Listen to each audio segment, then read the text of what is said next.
everyone. Thanks for stopping by. Welcome to the Route 3 podcast. My name is Tommy, and I'll be your host. My goal is to fill the world with real and honest conversation along and about the road of life. Sometimes things are going to get deep. Sometimes they're going to get funny. But it's always authentic. So buckle up. Let's go. Welcome to podcast number 17. Guys, thank you so much for listening. I really appreciate it. Today's episode, we've got Daniel Heitzenrater. Pretty much a master of topics, but I heard about his story about having kids and having them before a certain age so that he's hoping to be able to be with them in many ways longer than his father was, is the gist of it. But just understanding that idea that time and life is precious and it's limited, and you're going to clock out one day, and to live your life with that on your mind. It sounds morbid, but life is kind of morbid. Nonetheless, we talk about that journey with him, talk about some comics, DC, Marvel. He's going to create a podcast, and I'm going to be glad to help him out with that. We finally settle the debate on who's better, Jordan or LeBron, and also get into some WWE and some other things about rental homes. So I really enjoy this conversation. I hope you guys do too. Enjoy. All right, guys, welcome back. Another podcast. Hey, how's it going? Today with me, I got Dan, and I'm going to totally butcher your last name saying, because how do you want to say your last name? Yeah, it's Heitzenrater. Heitzenrater? You wouldn't be the first one that's butchered it, so it's okay. So is it like, what's the origin of it? It's German. German. Yeah. So do you have like a German pronunciation of it, or? Heitzenrater. That's it? You That's don't pretty much like it, Heitzenrater? Yeah, I mean, I'm sure they probably hyphenate or like they whenever Yeah. they say it originally, but I've always just Heitzenrater. Because mine back in the day was, I've got I should say my grandmother has a book, and it goes Mansperger, like Mannspeger, Mm-hmm. like hamburger. Yeah, I haven't heard that one before. Yeah, they had a whole coat of arms and a castle and all this kind of. Yeah, my brother did that a couple years ago. They went and found the family crest, if you will. Yeah. Because there was the story of three brothers coming over from Germany. Okay. And settling in Pennsylvania. So if you go to Pennsylvania and meet a Heitzenrater, I'm related to them somehow. Okay. So I wonder how many Heitzenraters there are. Quite a bit in Pennsylvania. The good old PA. Yeah, the good old PA. You go into like the Punxsutawney area with the old groundhog and stuff for the 6 more weeks of winter. Any Heitzenrater you meet there. You ever? I often think about this, and it may be silly, but to realize how far people have traveled and survived and reproduced, and like, it's really, to me, it's amazing. Yeah, it's pretty crazy because I have German on my dad's side, and then my mom's side is all Italian. So going through like Ellis Island and stuff, my great grandmother came over here on like an arranged marriage. Okay. When she was 16. Oh. And Chris Hansen. Yeah, and she was married to him until he passed away. Really? In like his 80s, and she was 93 or something when she passed away. So they stayed married, had like 6 kids. Well, and there's interesting things about that too, because I think the idea of marriage and what is proper and what's not proper and what is marriage really for is kind of, now it's some thing that everybody does. Yeah, I think that's part of the, I guess, if you want to call it like the evolutionary process of marriage. Before, just with everything, it had a original intention, or original intent with it, and then as time progresses, people kind of shape it the way that they want to see it. Yeah, it's more steeped in tradition than it is out of necessity, maybe. Almost like that, or I feel like I should be or have to be married because everybody's doing it. But nowadays, I think it's less common, especially my generation's kind of like, we just want to travel and have fun and kind of just meet people as opposed to settling down and starting families and getting married. But not you. Not me. No. No, not even a little bit. I fell into that category of getting married at a young age and starting a family really young and very quickly. So, But this is your first ex-wife, right? No, I'm just kidding. no, no ex-wives yet. I mean, may change after she hears this podcast, but yeah, no, I got married at 25 and was a dad less than a year later. So You didn't waste time. no, and I haven't wasted time since. That's so, good, man. Yeah. 25. That's not that young. No, we started dating. We were engaged for a little over a year, and got married and started having kids right away. Got it done. Yeah, there was no moment of waiting to go and travel and do all that stuff. We kind of did some traveling before. But that we was got intentional? married.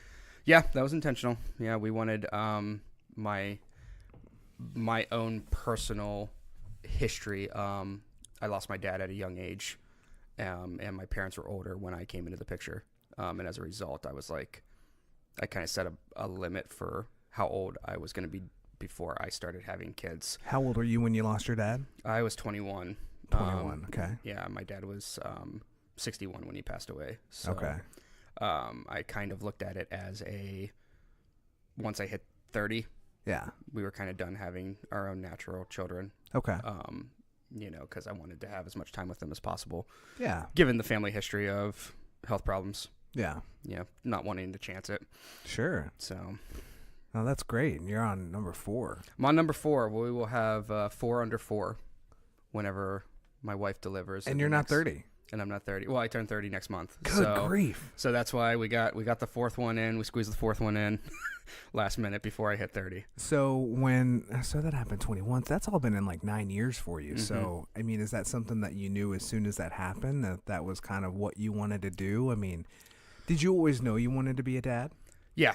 Yeah. I came from a family of 7 and knew pretty quickly, like pretty young, that I wanted to grow up and get married and have kids. And then once I became an adult and I saw all the health problems that really started to fully comprehend all the health problems that my dad was having. Yeah. That I wanted to have children at a young age. Sooner rather than later, Given the family history of it. You didn't want to be a millennial and wait till you're 90. Yeah, pretty much. Yeah. Like, I understand. I did a lot of traveling before I got married. So yeah. I got to have fun before I got married, and then, decided I was ready to settle down and experience that with my kids. Yeah. My wife and my kids. So man, I totally skipped over that, but I kind of heard what you said. What, 5 under 5? 4 under 5? 4 under 4. That's stupid. Yeah. Well, yeah, it was, I think, I've got some people in my family that would probably say something similar. So, I say it tongue-in-cheek. Not so much stupid, but that's a lot. It's crazy. That's a lot to deal with. Yeah. But if you have that expectation, then yeah, it's like you can't wake up every day mad because you knew this is what you wanted. Exactly. Yeah. So we definitely, everything we intended on this. So it was none of it was a surprise, if you will. We knew full well when we got married that we wanted to have a big family. And then, some circumstances kind of have prevented us from being able to go further with a bigger family. We're kind of done now, other than me hitting 30 and my wife getting ready to turn 30 next year. Yeah. We have reached that point where, we've got 4 kids, we'll be under 50 before they graduate from high school. Yeah. And we'll still be young enough to be able to go do stuff with them and sure, go do our own thing. So yeah, that'd be great. Yeah. So that's such an interesting perspective, and I know you've told me that story before. I've heard that story before, and I'm like, that's different for sure. Yeah, a different take on it, mm-hmm. But it's fantastic. A lot of people, guys, are like almost talked into kids. Mm-hmm. Like they don't want it. Yeah, I was always the cool uncle. So I was always the one that when family came into town, I was always the one that was hanging out with the kids and doing the crazy cool uncle stuff with them, throwing them in the air, that kind of thing. So yeah, kind of knew, like I always had an attachment to where I got along with kids, probably because I was the youngest. So okay. I came into the picture, and then my oldest brother had his first child just a year or 2 after I was born. So man, I've been around. How what's the spacing? How old's your oldest brother right now? If you're 30, so he actually passed away 3 months after my dad did. Yeah, but he would have been So he was born in 73, so he would have been 45 next month. Good grief, I'm sorry, man. Yeah. So, but his oldest is, I think she's 26 or 27 now. Man. So, yeah. So I have a 27-year-old niece out there. Man, that's Yeah. I try to think. What 2011? So I was 29. So I wasn't much when our first one came out. But like, my wife and I were together since '98. Mm-hmm.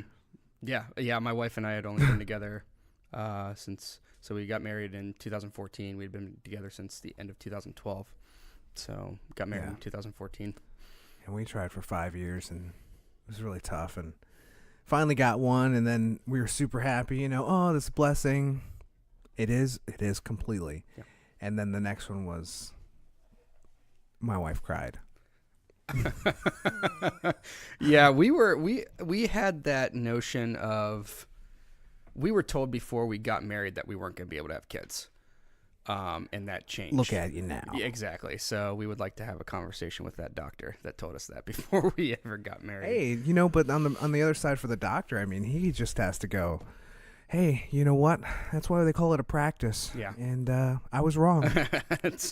That's right. Isn't that okay? Yeah, exactly. Yeah, I mean, we were, the idea that we weren't going to be able to have kids was pretty hard for us to swallow. Yeah. As, getting ready to get married, we were ready to start our lives, and then that news kind of came right before we got married, and then we got married, and she was pregnant 6 weeks later. So there you go. It's like, thanks for telling us that one. Hey. Now you don't have to worry about that so much. No, 4 kids. Man, you aside from your kids and everything, you were like a man of, you like comics, or I should say Marvel type movies, DC movies, WWE. What are you not a fan of? I mean, sports, anime. I don't even know what that is. Yeah, so Japanese cartoons. So that's like the Dragon Ball Z. Yeah, I don't mind Dragon Ball Z, but the real like moving Japanese anime that's like sitting there trying to purposely make you tear up as an adult male. Like, it gets like real serious, real dark, real quickly. Not a big fan of that. So like, think like if you remember Castlevania, the video game, think about that in like movie form. Okay. That's like anime, if you will. And I'm sure somebody's gonna call me out on it. Yeah, so I don't even know anything about it all. because I'm just Yeah. anime. What I don't. Yeah. I just watched Black Panther the other day for the first time. Yeah, that's a good one. My wife and I actually just watched that because we were doing the Marvel retrospective series and going back and watching all of them because she had never seen them. To prep for Infinity War, and it took us about a year to get through them all, just because we had a new baby last year. And So the retrospect, what is that though? so that's where you go back and you watch all of them in order, the order that they're supposed to be in. So they have what they call phases, where it was several movies in a certain phase, and then you move on to the next phase, and then you move on to the next phase. So there was like, I want to say 20 movies in total to prep for Infinity War. 20 movies. Yeah, it was a lot. That's why it took a year. Huh. That's a lot. Yeah, it was a lot. But my wife had never seen them, so we went back, we watched them all, and we just finished the other night with Infinity War. We watched Black Panther and then Infinity War. Let me have you twist this mic just over to just this way a little bit, a little bit more. There you go. That way it helps better. It's not as much. I know that's inside baseball here, but Hey, no problem. I'm new to this. nah, it's cool. That's a. So you love that stuff. I mean, for me, I guess I don't want to say I dislike it. I guess it just doesn't always hold my attention very well. Comics, for me, were my way of, as weird as it sounds, because I'm almost 30 years old, but separating myself from everything going on as a kid. Okay. My dad was sick a lot growing up as a kid. So trying to find that escape. Yeah. I wasn't really ever into video games or anything like that. So it was kind of putting myself into another world from a comics perspective. So did you like read paper comics? Mm-hmm. Okay. Yeah, I collected a lot and read a lot as a kid. Nice. And then as I got older, moved on to, your graphic novels and things like that. But they were always kind of my out from what was going on. So it was it's kind of like an escape. Okay. From life. No, that's very interesting. I've never heard it. I just heard people being fans of it, and I never often think about the other side of it, where there's, you know, reasons behind people really loving these things. Because I'm like, comics to me are just like pictures and words, and I'm like, which one goes first and which one's second? And yeah, and it's one of those things with like the recent passing of like Stan Lee. yeah, You know, like people kind of joke about the comic book crowd, it bothering them, you know, that Stan Lee died. And it's like, well, you look at it from two perspectives as a comic book fan. You look at it as, well, a human being died, you know, that brought a lot of joy to people. sure. And like the other aspect from a comic book perspective is we wouldn't have half of this today if it wasn't for somebody like Stan Lee. So when you see that finally, like it's finally time for him to move on, he's passed away, it hits you a little hard because I grew up reading, you know, X-Men, Iron Man, the Avengers, all that stuff. So to see him finally pass away, like, and then, but his creations from comic books perspectives will continue on. It's a little rough. And I had the chance to meet him a couple years ago. Oh, wow. In Cincinnati. And that was another reason, because he was just the nicest guy that you could possibly imagine, you know, very soft-spoken. And there was a story, it was, you know, people talk about, you know, these people being larger than life, if you will. And I remember distinctly, you could see him, like they had these curtains set up to where the talent would walk behind them to get to their booths and stuff to sign autographs and stuff. And yeah. he was in like one of those motorized scooters going behind the curtain and stuff to where nobody could see him. Yeah. And there was this little kid, I don't know if he had like cerebral palsy or whatever, but he was in this wheelchair. He was confined to a wheelchair. And I remember distinctly, after he had already signed like 2,000 autographs for people, like Stan Lee got up out of his chair, didn't let the kid see that he was in a motorized scooter, walked around to the kid, like acted like he was 25 years old. Yeah. You know, made this kid's day, you know, signed all these autographs for him. And then I remember him walking back behind the curtain and sitting down in his little scooter and moving on, taking off. And it was pretty, I was like, man, he's got the right idea. And he's old too, wasn't he? I mean, yeah, he was like 95. He's ready to go, but yeah, like, I met that's him. a life. Yeah, he had been around. They said he'd been creating comics since like the 40s. So I mean, to think about that, like all the way back to World War II, and this guy's creating comics that are still standing the test of time today. Yeah, it's very interesting. I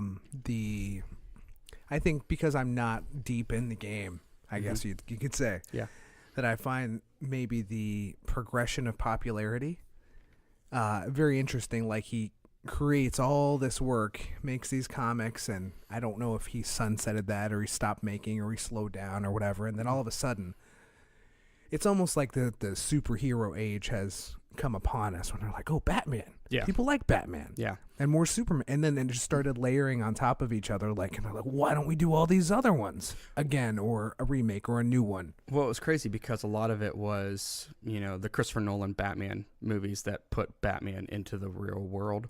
You know, not the Michael Keaton Batman? Not the Michael Keaton Batman, although that is a good one. But the Christian Bale, you know, Christopher Nolan, Heath Ledger, those Batman movies that, you know, put you in the streets of Chicago, essentially, is where they filmed it. So I really like that one. Yeah. The darkness. Yeah. So putting that into that setting and making it look like that could actually happen, you know, everything's military technology and, you know, makes it more realistic as opposed to, you know, George Clooney paying with a Batman credit card and, you know, that says that it's Batman forever, good through forever, you know, like just taking the campiness out of it and putting it into like today's society and like touching on real, much less comic book and more ingrained. Exactly. And real controversial subjects like, you know, looking into like The Dark Knight with Heath Ledger is, you know, to look at it from a political perspective, it was the war on terror. Okay. Essentially, you know, Heath Ledger represented a terrorist, and Batman essentially was, as weird as it sounds, was George Bush with the wiretapping of citizens to try and catch a terrorist. Yeah. You know, so they were taking stories out of real life and putting them into a comic book movie, and people are like, these are fantastic. Yeah. And it's like, well, you know, look deeper into it, and it has a reason for, you know, for that. Yeah. And I think that's kind of what happened with Marvel, is Marvel took it from being super campy, you know, the Incredible Hulk and stuff like that, to now Iron Man's you can't go anywhere without somebody recognizing Iron Man or Oh, yeah. Captain America, or and a lot of that can be attributed to Stan Lee and the fact that he's made cameos in all of them. Yeah. Been So- seeing some of those like tribute where they show all the scenes of him in there, and They said something like 52 movies that he made cameos in. that's cool. I wonder if did they say if it's really soon? They said he's got two more. But like, will they digitally impose him on something or make it like an AI, like a Paul Walker in Fast and Furious? See, I wonder if they'll do that. I don't know if they'll do that or not, or if they will just, kind of, he'll do his last two cameos and they'll just do in memory of, Stan Lee. Yeah, I wonder if they can just. What if it's even just like a photo on a newspaper on a stand? There you go. Just Yeah. something that's subtle but present, but Yeah. still. I mean, that would still be a great way to honor him, Yeah. right? Oh yeah, absolutely. I think that any comic book fan is going to be cool with Some kind of acknowledgement. some kind of acknowledgement because he's become a part of it. A lot of times you watch those movies, and at least for me, I always ask the question, I wonder what cameo Stan Lee has this time. Sure. Or wait for the Stan Lee cameo, Yeah, I got a dog that came down. He's just gonna hang out for a second. That's Probably lay fine. down. No problem. No, but that's super cool. And you do a lot of WWE stuff too. Not as much as I used to. I Yeah. used to be obsessed. Obsessed is probably the understatement of the century. Like, Really? Yeah, like worse than comic books. Okay. Was wrestling pre-comic books or post-comic books? I started reading comics before I started watching wrestling, but comics kind of led to wrestling, if you will. Okay. When did you start liking the wrestling? I What was age? Probably in first or second grade. Okay. So what year is this? This was probably 96, 97. I was in high school. Yeah. So like I grew up in the boom era of wrestling.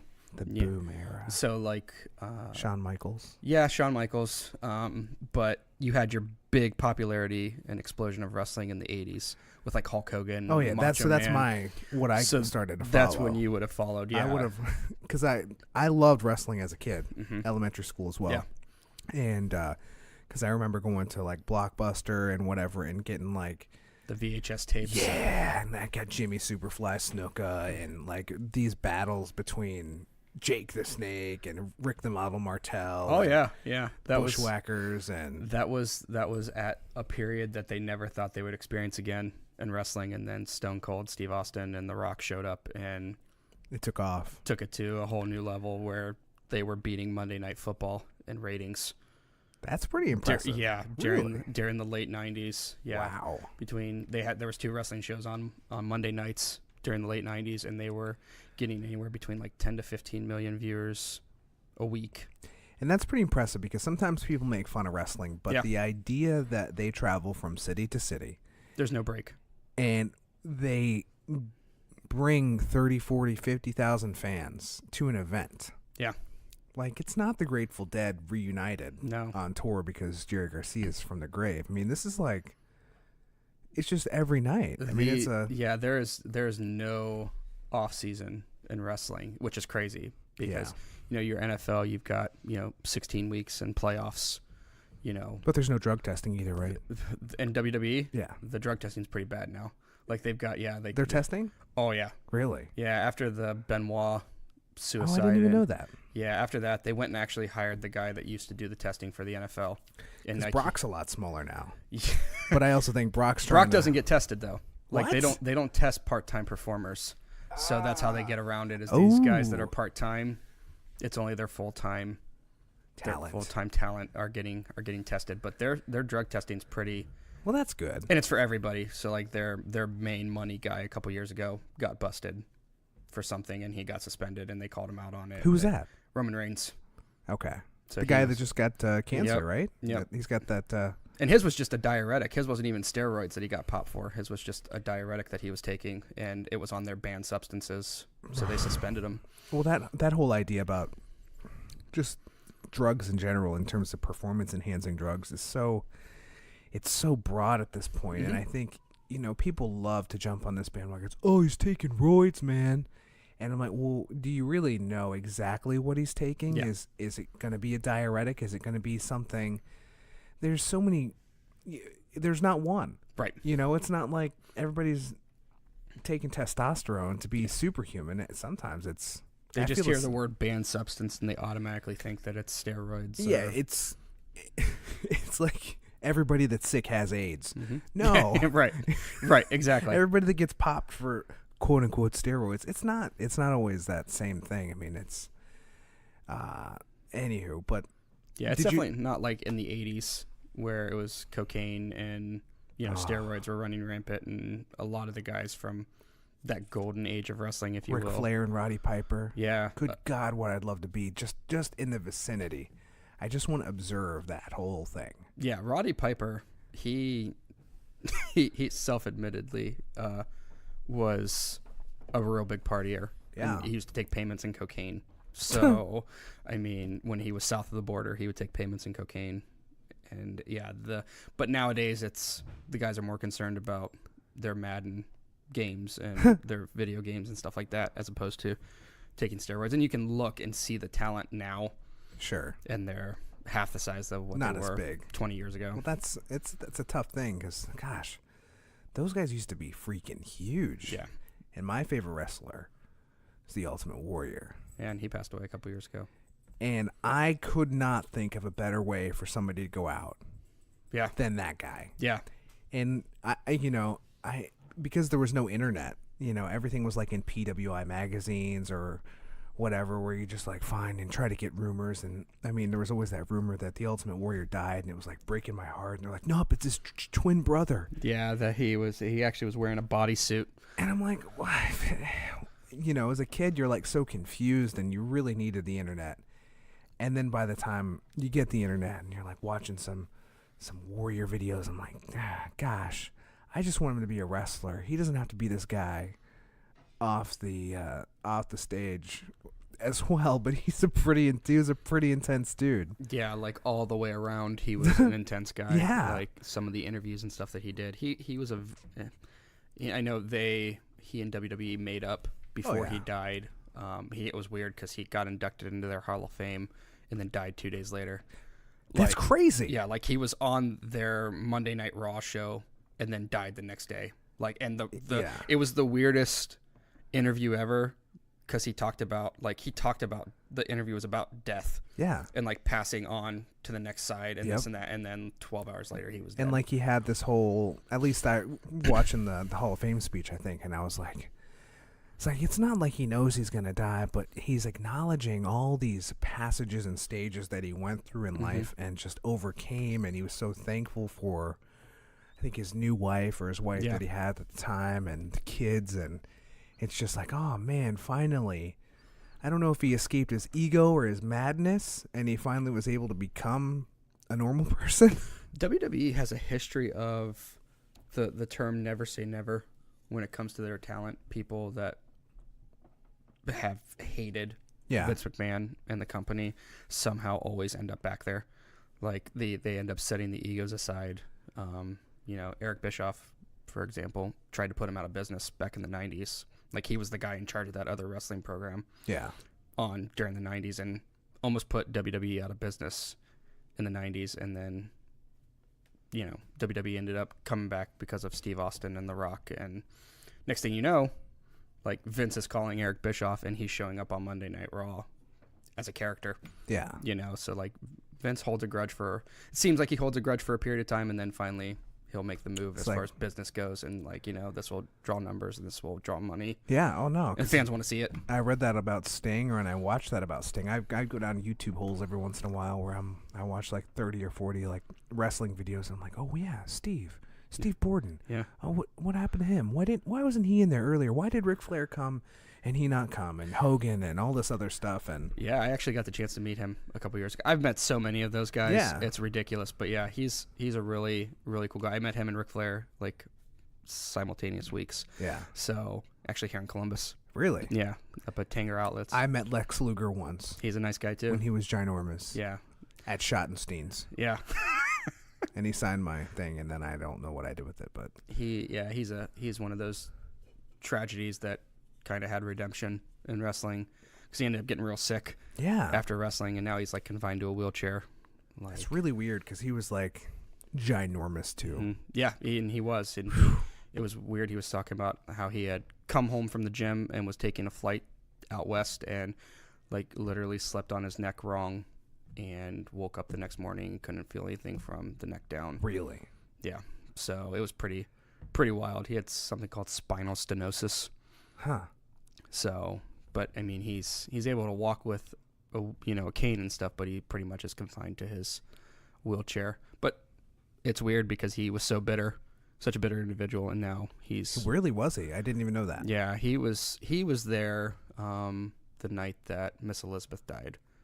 Whenever you remember Miss Elizabeth, I do remember, and I heard that she died and all that. She stuff. died of a drug overdose. Really? At Lex Luger's house. What? Yeah. So they were having a relationship, and that kind of, I think, made him real bitter for a long time, and then he ended up finding God. Okay. And now he's like the nicest guy in the world. Good for him. So that's crazy. I didn't know about that, the relationship aspect. I always knew. I saw her and Macho Man, Randy Savage, and all that stuff, and that was super fun. I remember all that stuff, and they had what was it, Hulk Hogan and Macho Man, like tag team? What were they, the Mega Powers? The Mega Powers? Yeah. I always wanted some Macho Man sunglasses, and then realized he probably can't see very well out of those things. Yeah, he was another one that apparently was super intense, like the Ultimate Warrior, but his was more behind the scenes. Oh yeah, like super. Well, there's a intense. YouTube video of him like just talking about it, about him and his beef with Hogan and all this other stuff, and yeah, and luckily they made up before he passed away too, which ends up happening. These poor guys with these big hearts, right? These. I think they, they get older and they start to realize that, yeah, I probably should have handled that differently. That's it's. But thank goodness. Well, I didn't even know they did drug testing, because I'm thinking to myself, man, all these guys. You think about that in football too, in terms of like, what are these guys sacrificing in the future for now? Yeah. Yeah, I mean, WWE has really cleaned up the product, not just from the drug standpoint, but it used to be the notion of, if you get hurt in the ring, you continue working. You finish the match, and then you continue working unless it's something that you can't physically push through. Yeah. They don't chance it now. Like, they'll stop matches in the middle if they know that somebody's hurt. Really? Yeah, like the days of, people like Triple H tearing his quad and finishing the match with a torn quad are done. Like, and when it comes to head stuff, they won't, any injuries to the head, if it even looks like you have a concussion in the middle of a match, they call it. Really?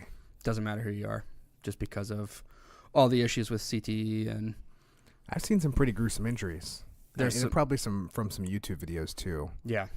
Just like neck stuff, shoulder stuff, people missing stuff. What was it? Brock Lesnar did he tried to do a flip off the top rope. Yeah, and didn't he break something? He knocked himself out, and was completely.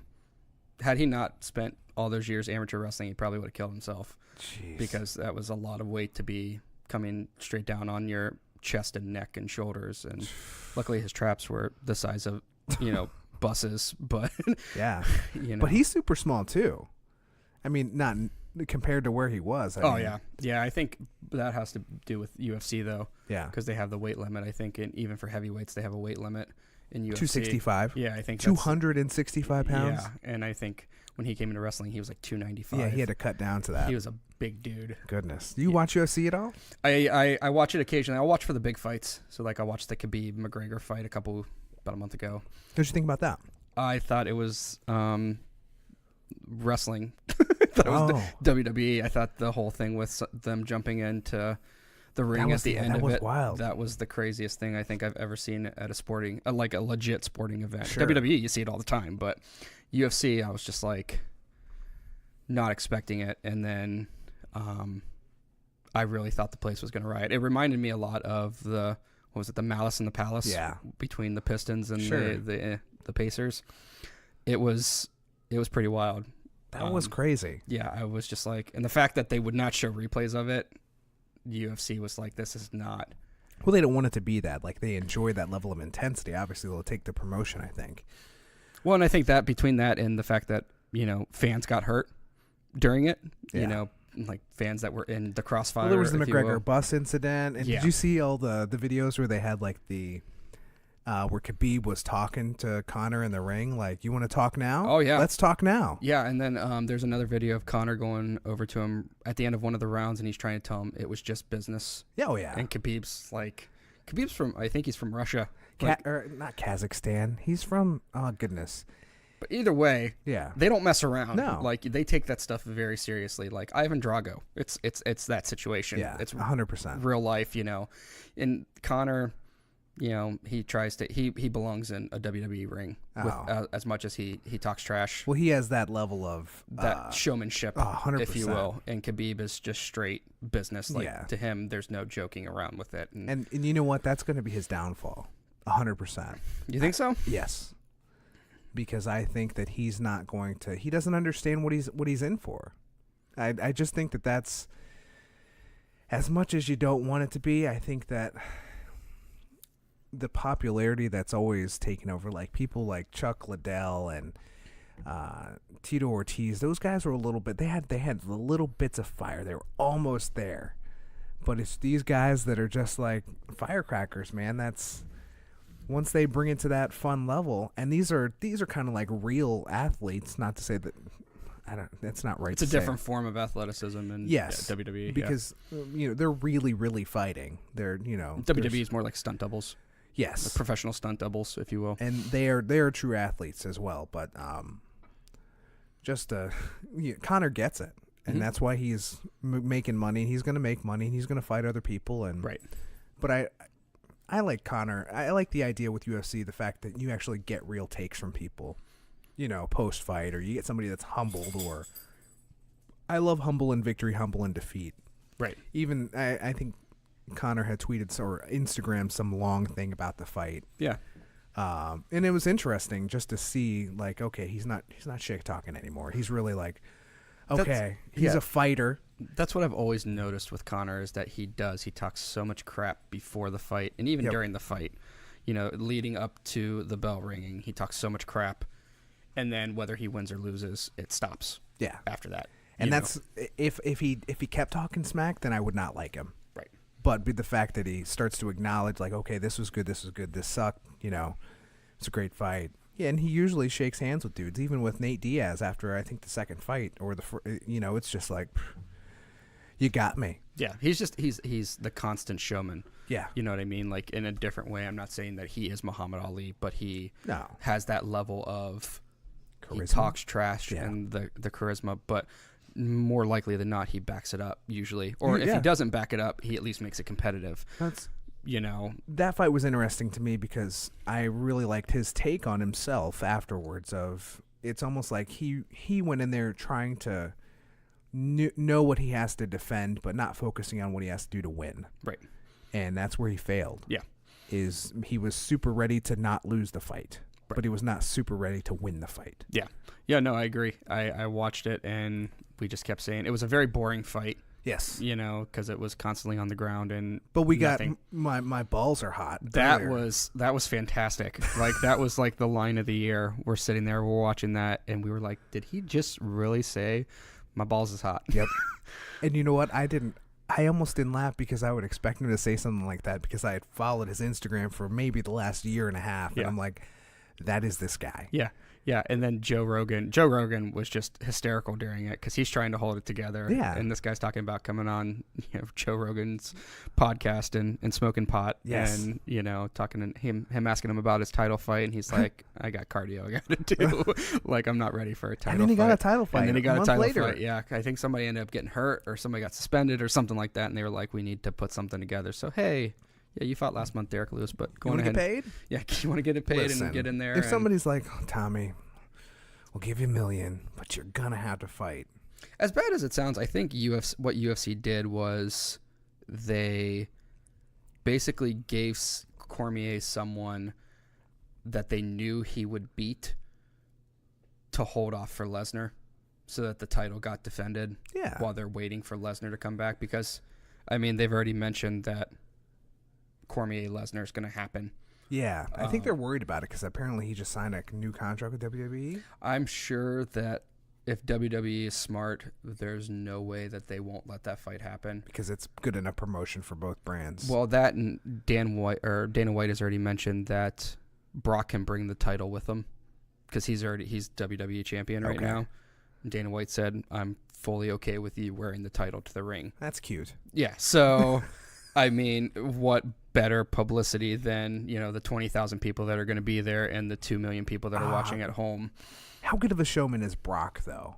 If Brock gets his butt whooped by Daniel Cormier, will he let him be the triple champ? Do you know what I mean? Is he going to be like, you got it? Well, I'll be interested to see that. I know Cormier actually just came out and said that he interviewed with WWE to be an announcer. Okay. Like this year. He's a great announcer. Yeah, so like this year he was interviewed by WWE to go and become a play-by-play announcer. In the booth. I love him in person commenting.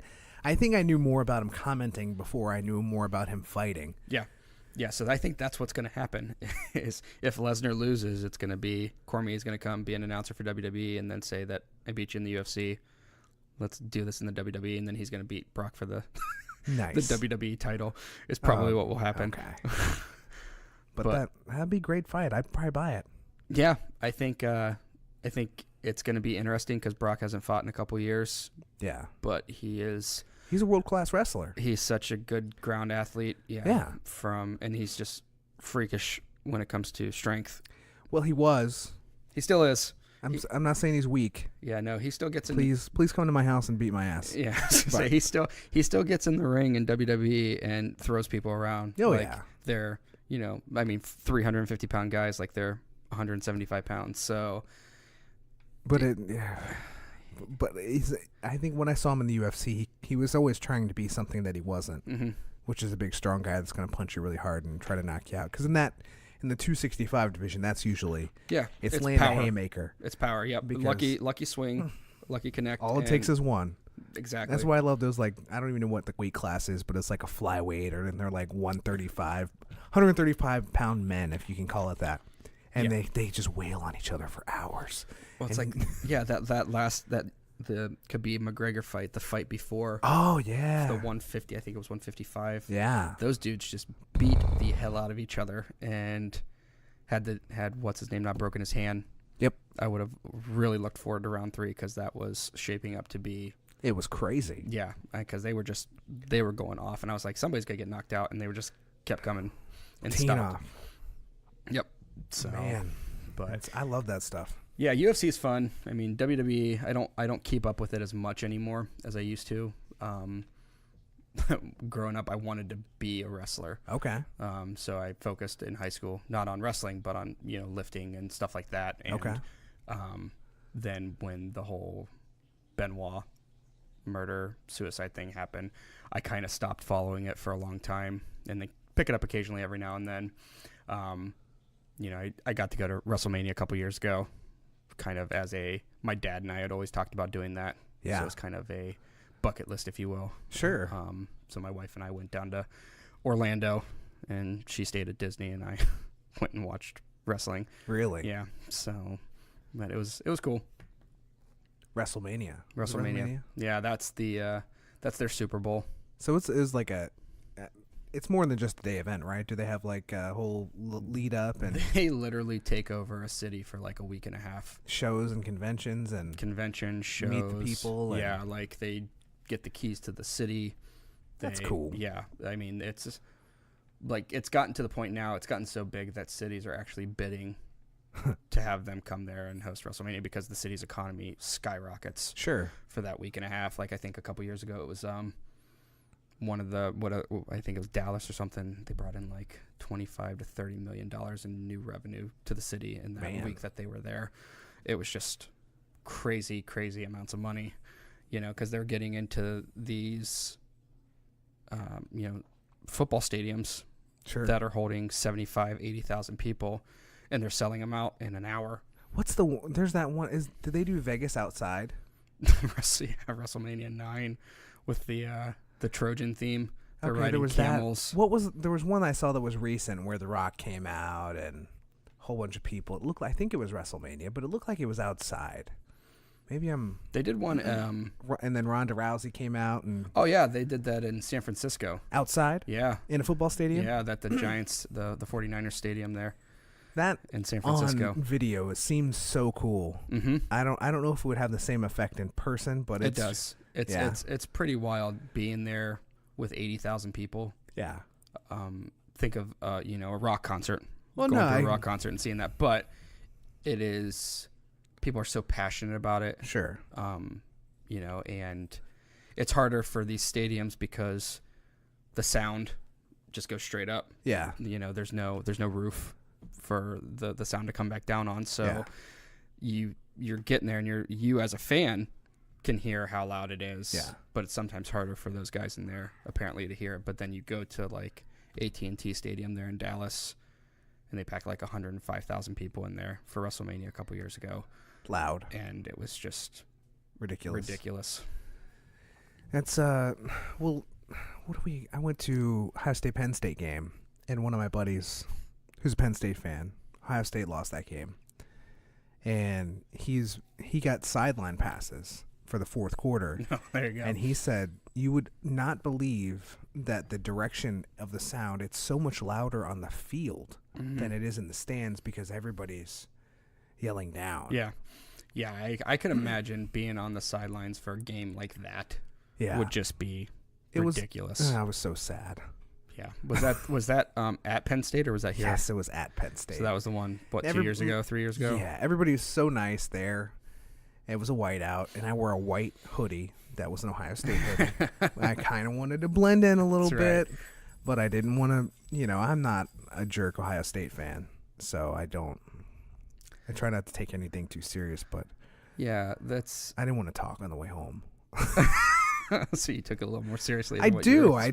Things bother me, like when I invest my time and my time into something, I'm like, all right, I want the outcome I want, and then I don't get it. I'm like, good man, yeah, and they're really frustrating this year. So gosh, I mean, watching that game yesterday, I'm just sitting there, I'm just shaking my head, and it's like, we would have thought that they would have figured this out by now. It's Ohio State. Like, come on, guys. Man. I know you're going to win 10 games, but at least make it look like you know what you're doing 11 weeks into the season. And it's funny. I mean, social media and stuff blows up after these games with people like, oh, it's been nice knowing you, Urban. Thanks for coaching this and that. It's like they're not going to fire Urban Meyer. No. But I grew up in West Virginia, and I've got friends there that are diehard Mountaineer fans. And, of course, me living in Columbus now for the last 15 years, it's all Ohio State. And they, of course, talked trash yesterday after Maryland, Ohio State needing overtime to beat Maryland. So me being me, West Virginia lost yesterday. Ooh. Yeah, to an unranked team. Oh. So, of course, I took a picture of it because they were ranked ahead of Ohio State. Oh, were they really? Yeah, so I took a picture of it. Ohio State's moving up in the polls. Yeah, so I took a picture of it and said, well, just saying. I mean, you guys lost to an unranked team. So there you go. Keep eating trash. Yes, that's right. So I'm that guy. On social media. Like, you're just waiting your time. I'll just wait. I'll wait. Yeah. I'll be like, I'm not going to say anything right now. Yeah, no, I don't talk smack either. But, oh, man, it feels so good. Yeah, every now and then it's needed. That's that one game that I'd love to go to would be Ohio State, Michigan. But, like, even this year, even if I got free tickets, I'd have to think about it. Because I don't want to leave disappointed. It's like, could I prepare myself? I think... to not be disappointed. Yeah, I think this year... that it's going to be a possibility for a disappointment. Yeah. Any other year, I'd be like, I'd either go to Michigan or I would stay here, and I would definitely go just because I'm confident that Ohio State's going to win. They're always close, though. It's always a close game, Which is, hopefully it happens this year that it's close. Yeah. Like, really all you want is a competition. Exactly. And I think the problem is being an Ohio State fan is I think the competition might be a little much this year just because I don't like the sound of that. Michigan's running game and their defense is ridiculous. Now, I think their running back got hurt yesterday. I hope so. But I hope it's not long term. I just hope he can't play. I think it's long term. It was 15 minutes of the game. Well, I hope he can play in whatever bowl game they go to, but just not against Ohio State. Could be the playoff. I mean, if they beat Ohio State, they're I don't imagine them losing in the Big Ten championship. It's always how I feel about seeing somebody injured. I'm like, oh man, I really hope you're out for the rest of the game, but I hope you recover miraculously tomorrow. Yeah. Yeah. Wait until after you play Ohio State, and then you can come back. Yeah. I feel the same way at times, but you never want to see anybody get hurt. These young kids. I just don't want them to play. Yeah. Just maybe get in trouble. Like, go have too good of a time and, get pulled over or something and have to sit out the game. Or just sign this autograph for me for $5.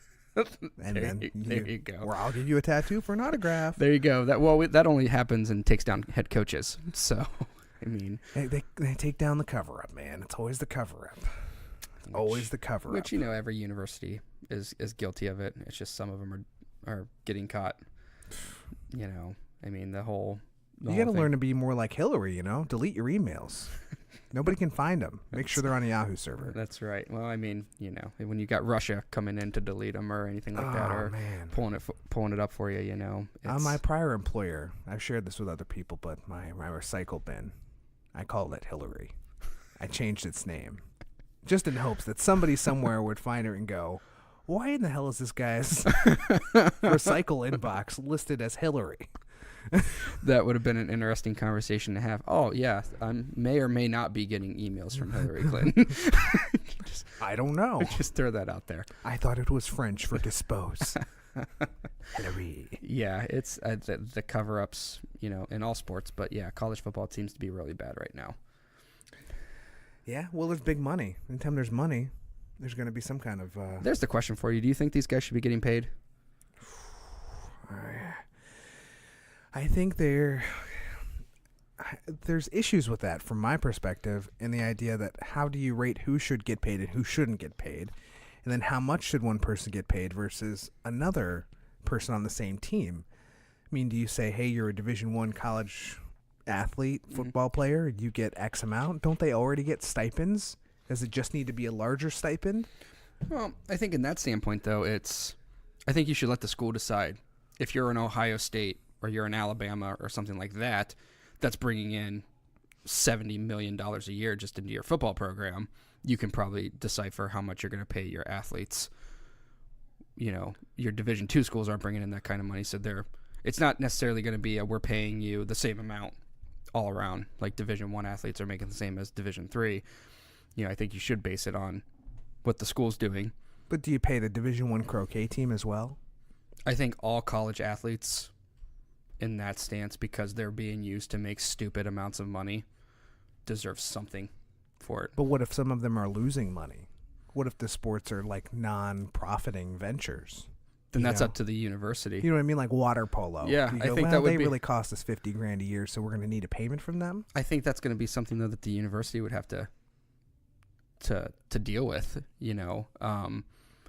When your athletic programs are 95% of their revenue are coming from probably two sports. Yes. Between basketball and football, I would imagine, and maybe baseball. When you've got that coming in, that's where you're probably going to look and say, well, we're going to pay these guys. Well, I think I only hang my hat really on like the long-term health issues that can come from it, whether it's CTE or simply, what about a guy that, sprains his knee or, messes up his knee for the rest of his life? Like, what if that's a long-term health commitment? Mm-hmm. After he leaves the school or he graduates or whatever, he's done. But what if he doesn't have a pro career to back that up on, but he's sacrificed a part of his body, to make the university? Well, the beauty of that, though, is I believe these universities pay for all those expenses. At the time, but what about the long-term effects? I mean, you rip your knees apart, and then maybe you don't feel it when you're 22, but when you're 52, mm-hmm. you're probably carrying an extra 50, 60 pounds. I mean, that could be that's life. Mm-hmm. And the knees ache. Right. And how do you take care of that? I mean, So are you thinking that they should be paying them after they leave? I don't know about pay. I mean, just health care in some sorts, like orthopedic. What about mental stuff? I mean, like CTE things that we don't know about now, but in 20 years we can go, oh, this is definitely football centric. Right. You just don't get this from driving down the street. Right. Should there be something? I just think there's so many athletes in the realm of quote unquote getting paid, that I just think about the longer term things than just money. Because, I mean, you can throw money at anything. Do they make the university money? Absolutely. Yeah. But there's the flip side of this. I mean, this could get into a super deep discussion about college in general and how overpriced it is. Oh, absolutely. And my theory is the fact that student loans aren't bankruptable is the biggest issue known to man, and it's just exacerbated by these problems of football programs making money, and it brings more students to the university, which allows them to charge just a wee bit more money. Yeah. Because they're borrowing it from Uncle Sam, and Uncle Sam won't let them bankrupt that money. And now, I mean, I know people with hundreds of thousands of dollars in debt. Yeah. For school, and they may not even have a degree. Yeah, see, that's, I mean, I think of, my wife's student loans just to get her nursing degree. She's out there saving people's lives, and she's got, $40,000+ in student loan debt, to go out there and try and help society. And, that's after all the scholarships and grants that she got.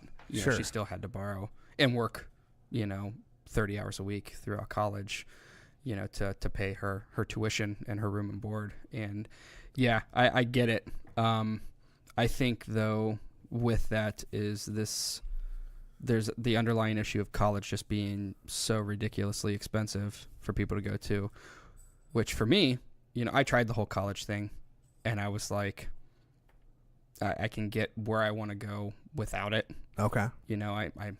I mean, I had the goals growing up of, I'll be a doctor or I'll be a lawyer. And then as I got older, I'm like, I don't need to really do any of that. I'm able to provide for my family, and do fun things still. Yeah.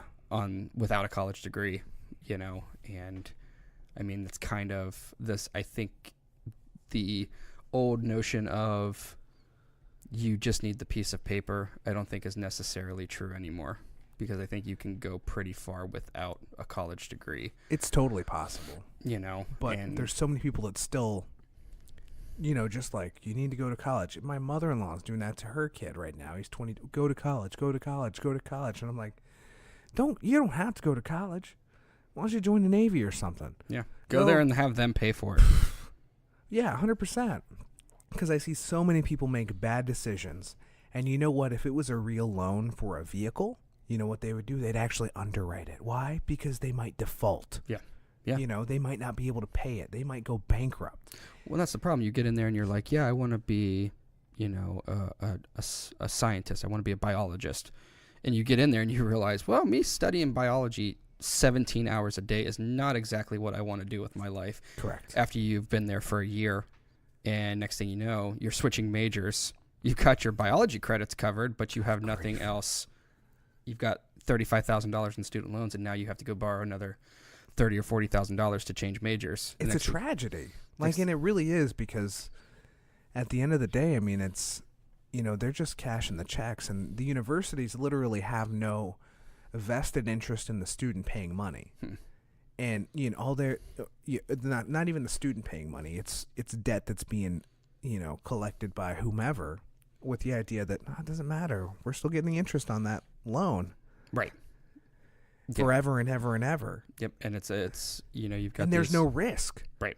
Yeah, because they're getting their money no matter what. Correct. But you as the student, you are trying to benefit society by getting your degree and doing something to help, whatever it may be. Yeah, you're getting paid for it. But, is it something that's going to benefit society? And if it is, you're now stuck with $100,000 in student loans at 4% interest rate until the day you die. Yeah, I mean, it can be largely a political conversation, because everybody will be like, hey, free college. No, it's not about that. It's not. It's not about it. I just see that there's such a big problem that it's almost like a bubble that I think will somehow burst. I don't know how it's going to happen, but there's got to be somebody really thinking about the problem of how much non-underwritten loans are out there, or at least with the assumption that they could be defaulted on. Yeah. Bring risk back into the equation. And maybe it's tied in some way with university. What if it was the university's endowment that got borrowed to go to the school?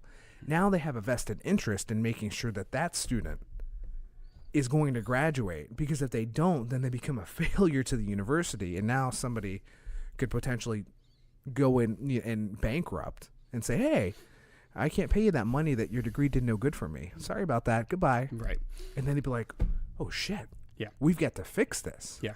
Yeah. But I think the thing is that it's spiraling out of control so badly right now that to find the starting point, you know what I mean, is they can't figure that out. Like, where do we even begin to try and tackle this? Well, we start with a bubble bursting, and then we work from there. Yeah. Just ask the housing industry of 2008. I was involved in that. I know that better than a lot of people. I was involved in the cleanup on that, so I understand that a lot, you know. Yeah.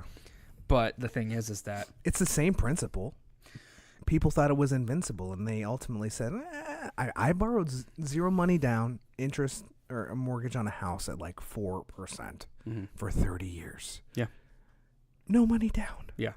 Yeah. And it's like, oh, you make $12 an hour? Okay, cool. You are getting approved for $300,000 on your home price. Yeah. It's like, luckily, yeah. Literally, I was smart enough to know that I couldn't afford it. I think I was making like, I think $27,000 when we bought our house. My wife was probably making the same amount. So I think our total gross income was like $55,000 at 06, 07. Yeah. We bought a $130,000 house, but they're like, you could afford more if you wanted. And I was like, no, I couldn't. No, not a cent more. That's the thing, is you could afford more. You could. Yeah. If nothing else happens. Yeah. Yeah. Food doesn't happen. Yeah. You're not paying that electric bill this month. Exactly. Yeah. And that's the problem is that people are like, they just see I can afford this. Nope. No, you can afford this if you have no other bills. Like, that's what you need to realize. And I mean, I think we're heading that way again. The market can't continue to sustain the prices that people are asking for right now. So I think you'll eventually see some kind of a correction. Oh, it's correcting already. Number one, it's the time of the year, but I'm a finance major, so I listen to what was taught and what was told, not necessarily what the headlines are. And, as economies are supposed to be self-regulating by raising interest rates, so people are more interested in saving their money because it's too much money to borrow, and then they stop buying. And then it kind of ebbs and flows back and forth where they go, oh, money's cheap again because the economy went down and they lowered interest rates, and now I can afford to borrow money because it's so cheap. Right. But we've been in this era of cheap money forever. Money has to get more expensive. Yeah. Because it needs to correct itself and slow down a little bit. Yeah. Because we know what happens when people get greedy. Oh, yeah. No, absolutely. And I mean, I'm looking at it from my passion is real estate.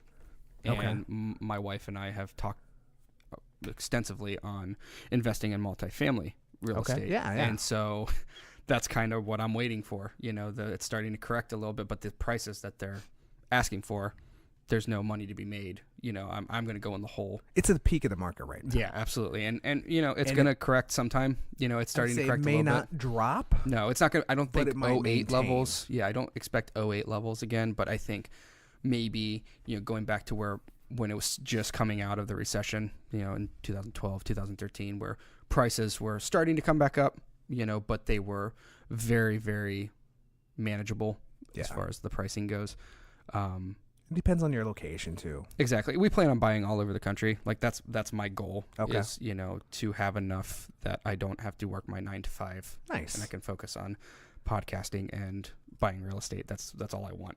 Sure. So, but we've been looking, in areas that are going to continue to grow. Yeah. It's like right now, with us being here in the Columbus area, thinking about, Grandview. Yep. From like 10 years ago, we would have gone in and bought real estate in Grandview 10 years ago, and now that it is booming down there, and pricing for real estate is 5 times what it was 10 years ago, and it's not looking on slowing down anytime soon because they're continuing to build down there. So finding markets like that are getting ready to just explode with potential and growth, and that's the goal when it comes to that. But yeah, with the financial, that's why I say, I'm going to tell my kids, if you want to go to college, cool. Sure. If you want to, but you don't necessarily need college to be successful. You just got to make sure you're getting what you pay for. I went to Columbus State. Know what you want to do. Columbus State for 4 years to get a 2-year degree, and then 2 years at Franklin University. And I think that overall, out of pocket, I spent $20,000 total. Yeah, and out of school, debt free. And it's like, okay, so I got out for $20,000 and I don't have any debt, and essentially that piece of paper gets many people to the same places. Right. And then after that, it's like, it's just a piece of paper. Yeah, exactly. Yeah, I mean, it helps if you're trying to do corporate America, But after you have enough experience, nobody's asking you where you went to high school. Nope. What was your GPA? Right. No, that's somebody who doesn't have experience. Tell me you're a regional manager of XYZ company, and you're like, oh, really? What is your responsibilities? What was your span of control? What was your budget? Yeah. And then it becomes, okay, well, I could trust them to do similar levels of performance here too. Right. And when you're looking at like that, like for me with wanting to do real estate and having my own multifamily empire, if you will, being the goal, finding somebody that knows what they're doing from a financial standpoint to say, whether it's a CPA or whatever it may be, saying, hey, how are we looking here from this financial setting? Yeah, then I'm going to hire somebody that has that experience and probably that piece of paper, because now my business is at stake. Sure. You know what I mean? So it's kind of a catch-22, if you will, because, you say that you don't need a degree to start your own business. Nope. You don't need a degree to be successful at your own business. However, having a degree helps you run that business. Not necessarily you yourself, but the people that you're hiring, having them have a degree. It's just credibility. It's the credibility aspect of it. And, you find some people that are just naturally ridiculously intelligent anyways, that just understand these things, and you try and surround yourself with those people, and lead them to run your business for you. And whether they have that degree or not, it comes down to you trusting them, essentially. But we kind of got off on a tangent there, but I completely agree. The student loan issue is ridiculous. I talk about this all the time because I'm like, man, I see something there, but I guess I'll somehow would be affected by it. And I think other people know about it. They're you can't make it crash. And that's what I think when I hear people talk about, they just want free college. I'm like, well, number one, they don't want free college. They want college that's accessible. That it's the whole free healthcare thing. Whatever somebody thinks. People that say that people want free healthcare, they don't want free healthcare. They want tax subsidized or tax money to pay for healthcare because they think that it's a collective need for society to be a better thing. Mm-hmm. Maybe not everybody agrees with that. I'm okay with that. But they'll try to, it's free. Everybody just wants free blank. No, I think people want something, but maybe they just want to pay for it, and they want somebody to ensure that fairness is invoked at some level. Yeah. People getting hosed with these expensive DeVry bills. Yeah. University of Phoenix and stuff like that just charge just astronomical rates, and then you find out, not University of Phoenix, but some colleges, you go to them and you spend all this money and then you realize they're not accredited. ITT Tech. Yeah, you go and they're like, they're not accredited, so then you just spend all this money and you're stuck with it. Oh wait, you can't bankrupt this. Yeah, you can't get out of exactly. This. You can never escape this debt. Yeah, and I think the pricing, just the pricing alone, it's like, why are you charging me, $50,000 a year, just for the education aspect? Cool, if you want to charge me $15,000 a year to live in your dorms, fine. I'm going to pay $1,000 a month anyways to go and find an apartment. That's fine. I get it. But why am I paying $50,000 a year for essentially 8 classes? It's a cruise. Yeah. It's a 4-year land-based cruise. Yeah. I mean, because it's like, so you're telling me that each one of these classes, I'm taking 8 of them. Say I'm taking, a fall semester and a spring semester. I'm taking 4 classes, maybe 5. So 10 classes, $5,000 per class, essentially is what this is coming down to. Or, why? Why am I paying you $5,000 for what is it that you're bringing to the table Like, am I going to be able to Go cure a the football disease? game. You can go to the Ohio State football game in the student section. But you have to bid for those tickets. So, I mean, it's not like they're just giving out Ohio State tickets. Do you remember being 18? Do you remember what it felt like? Pretty girls. That's true. Yeah. Come to our campus. Just make sure it's in the summertime. Yeah. The foliage is great. We have nice shady places. And you go there and you're like, oh, I haven't seen that before. Yeah. Ooh. Yeah. Look at this. I mean, they definitely suck you in with that kind of thing. 100%. Yeah. I mean, and I guess whenever you're dealing with a bunch of kids who are 18 years old that have never been out on their own and they think they know what they want, and that ends up not being what they want. Listen, you can't buy a house at 18 with no money down. Why can you buy an education? Yeah, but I mean, well, I guess if you're looking at a $300,000 home with 20% down, that's going to be about what you're putting in student loans. So I mean, you're pretty much putting a down payment for a house into your education. Yes. That's what you're borrowing. I just think that there's and it's the same thing. I said this the other day. Like, why don't they make them put a down payment with it? Mm-hmm. Like, there just needs to be some vested interest on both sides, and I think the fact that you can't bankrupt it makes it underwritable. Well, period. My student loans, I had very little student loans, but I paid the interest on it while I was still in school. So I was like, I'm not gonna come out of here having borrowed, I think it was $10,000. Yeah. And come out of here owing $14,000 because I didn't pay a dime of my student loan or my interest while I was in college. So I continued to pay the interest on it. But that interest payment is, I think I've been paying on it now for like 3 years, and I'm down like $700 on the principal. Ooh. For 3 years. Congratulations. Yeah, isn't that awesome? So, I mean, make sure you read the fine print, ladies and gentlemen. It's a tough world, man. Yeah. I mean, in today's society, it's, there's such a big emphasis put on education, but yet you don't make it that attainable from a financial perspective. Like, I have to give away my firstborn, and half of my family in order for me to afford to go to get an education, and to end up with what? Yeah. If you're going to, I guess my advice for people would be, if you do go for a degree that you're going to be able to get a job in, and then chase your passion later, because going there for, liberal arts or, Yeah, liberal arts definitely needs a down payment. Yeah. Ancient artwork or something like that, I wish you the best in finding a job with it, but I think if you're going and paying $30,000 a year for school, do something that's going to pay you whenever you come out of it, whether it's, something in IT or something like that. That's something that you can find a job when you come out of school, as opposed to spending 2 years trying to find a job and still paying $1,000 a month on your student loan payments. Yeah, student loans. Oh, man. It's bad.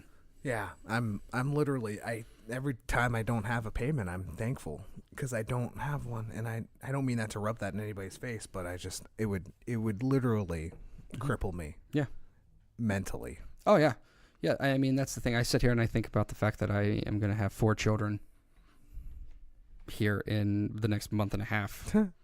So 4 educations down the road, if they decide to go to college. Do you think you'd want to pay for that? As a parent? I've had this conversation with people. It's very interesting. Yeah, I've had this conversation with my wife on it, and everything that I have, I kind of earned. Yeah. So I worked and all that, so I paid for college. I mean, I got some assistance. I take that back, so that's not 100% accurate. Got some assistance because my dad being a disabled veteran, so I got dependence benefits through the VA. Okay. That helped offset some of the cost for my education. Yeah. But my wife and I have talked about this, and I've told her, I said, I think having money set aside, unless we're just ridiculously well off. Yeah. Homes in every state. Yeah. That It's not going to hurt. Multiple multifamily homes in every state. Exactly. Yeah. Like, unless it's not going to hurt us, it's going to be, we'll pay for your books. We'll try and have some money set aside for you. Sure. But you're going to have to spend it wisely. Yeah. We'll pay for your books every semester, but I'm going to have 4 kids in college at the same time. So essentially, I mean, it's going to be, it's almost impossible to prepare for that. I mean, right. Like they all 4 want $200,000 worth of education. Yeah. Like, hey, good luck on saving $800,000 by the time they're 18. Yeah. Toodles. Exactly. Like, it's impossible. I mean, unless you're raking it in. Yeah, my son will be 4 in March, and I'm sitting there thinking, well, okay, so we've got 14 years until he heads off to college. It's an impossible burden to bear. And yeah, it's not possible, especially at the inflated rate, because you can't bankrupt a student loan. No. I'm riddled with that, because I literally think that's the problem. I think that is the big problem, because if there was a consequence to charging too much. Yeah. And that's the housing bubble. Well, that's why, I'm sitting here thinking, when I graduated from high school, Ohio State, I think for the entire year for tuition was, I want to say, $7,500. Yeah, I don't even know what it is now. $8,000, and I want to say now it's like $11,000 or $12,000 a year. Okay. So it's gone up. It's nearly doubled. Like, it's gone up in half. So you could technically go for 4 years for $44,000 for your tuition.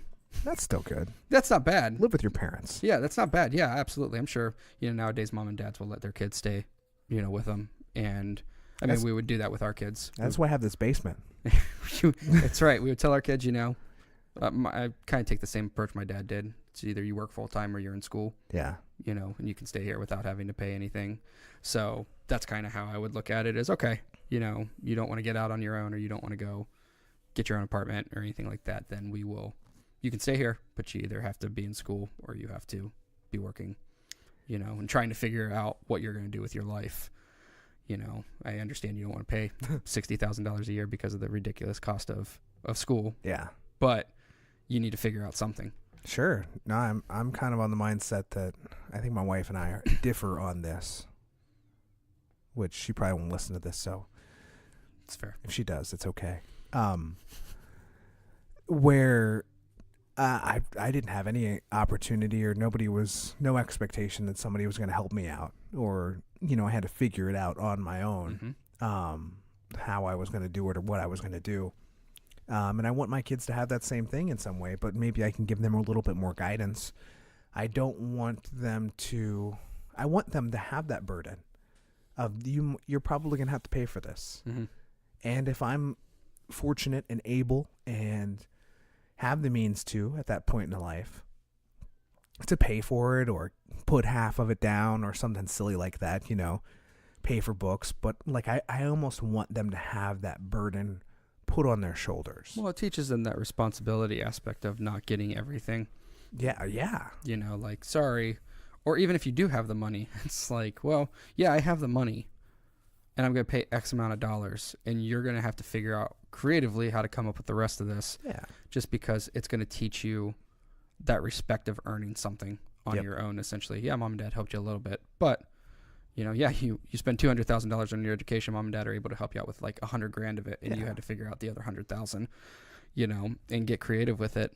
When I think about it, I'm on the side of like, what if you bought their car? What if you're like, all right, we saved enough, we bought you, in today's money, quote unquote, a $7,500 car. Mm-hmm.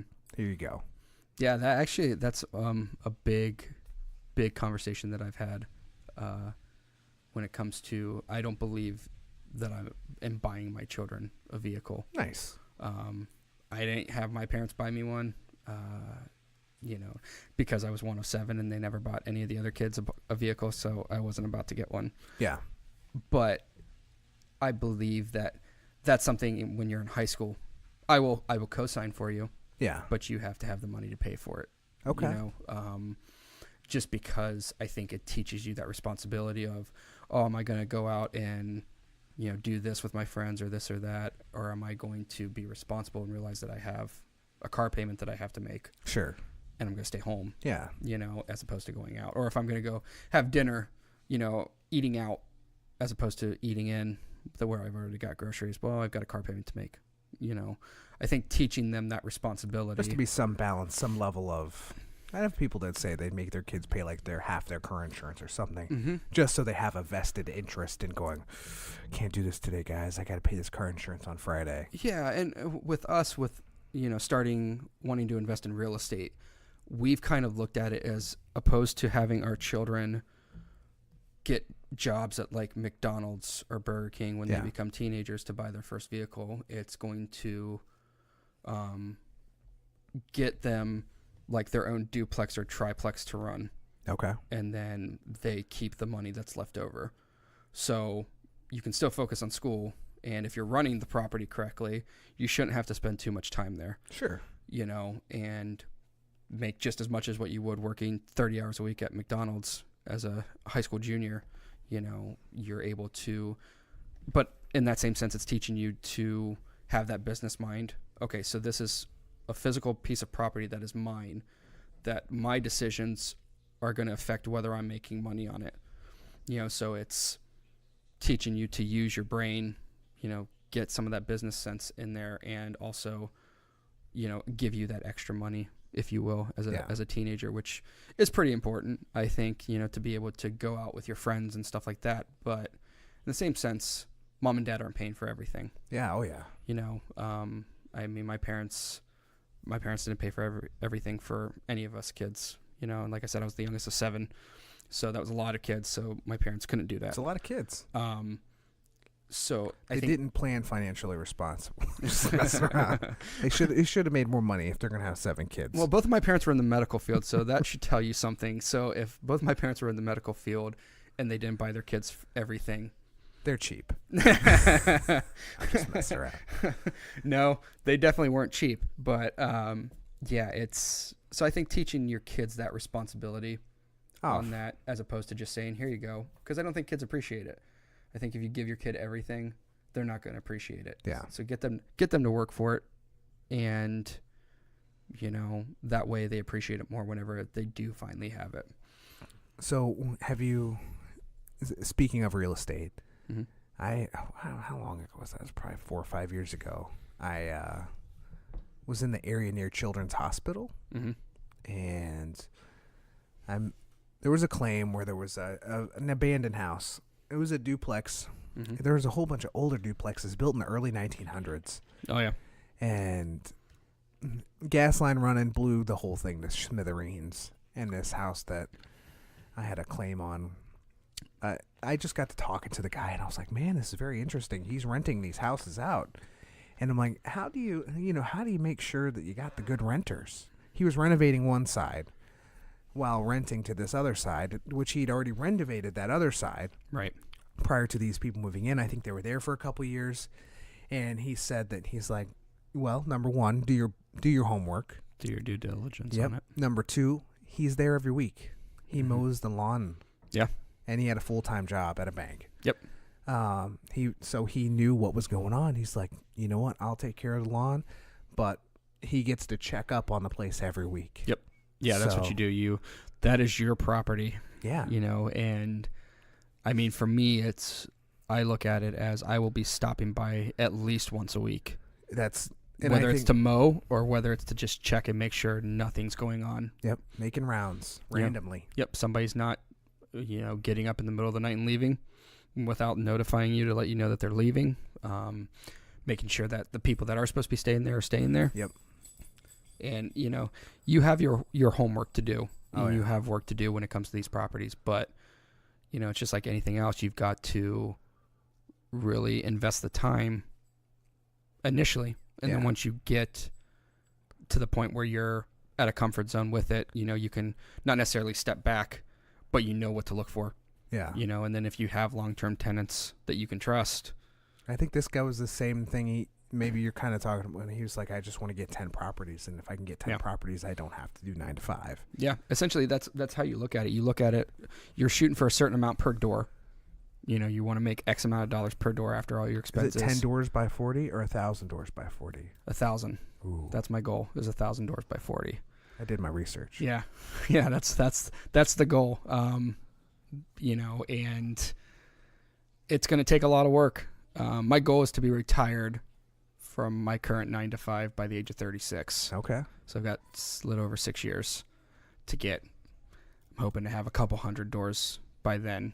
Okay. To where I can, you know, step back and not have to worry about going to a Monday through Friday. I need less than that. You'd probably. Oh, yeah. I would need less than that. But I'm saying as far as me stepping back, my wife stepping back, not having to do her. Okay. She would stay on enough to carry insurance, essentially. Because that's not cheap. Because that's not cheap. People Yeah. don't And trying to go privatizing with the insurance and private insurance and stuff like that, it's not cheap. So she's a nurse, so her hospital insurance is a lot cheaper than trying to go private, Okay. But yeah, 1,000 doors. That's the goal. 1,000 doors. How many? Do you have any now? No, we're in the market. We're looking. Okay. But with my wife, she's currently off work, so because of her pregnancy. So we're going to start, I think, really ramping up next year and start looking to try and get our first property, try and get something like 4 to 6 units, I think. Okay. Starting out and then just massively expanding from there. So it's going to be a trip, but fun. Yeah, I've got some good people that I've been talking with that have been giving me some pretty solid advice that know what they're doing. Yeah. So that definitely helps. Yeah. Listen, if it was something that I thought I'd enjoy, I would totally do that. Mm-hmm.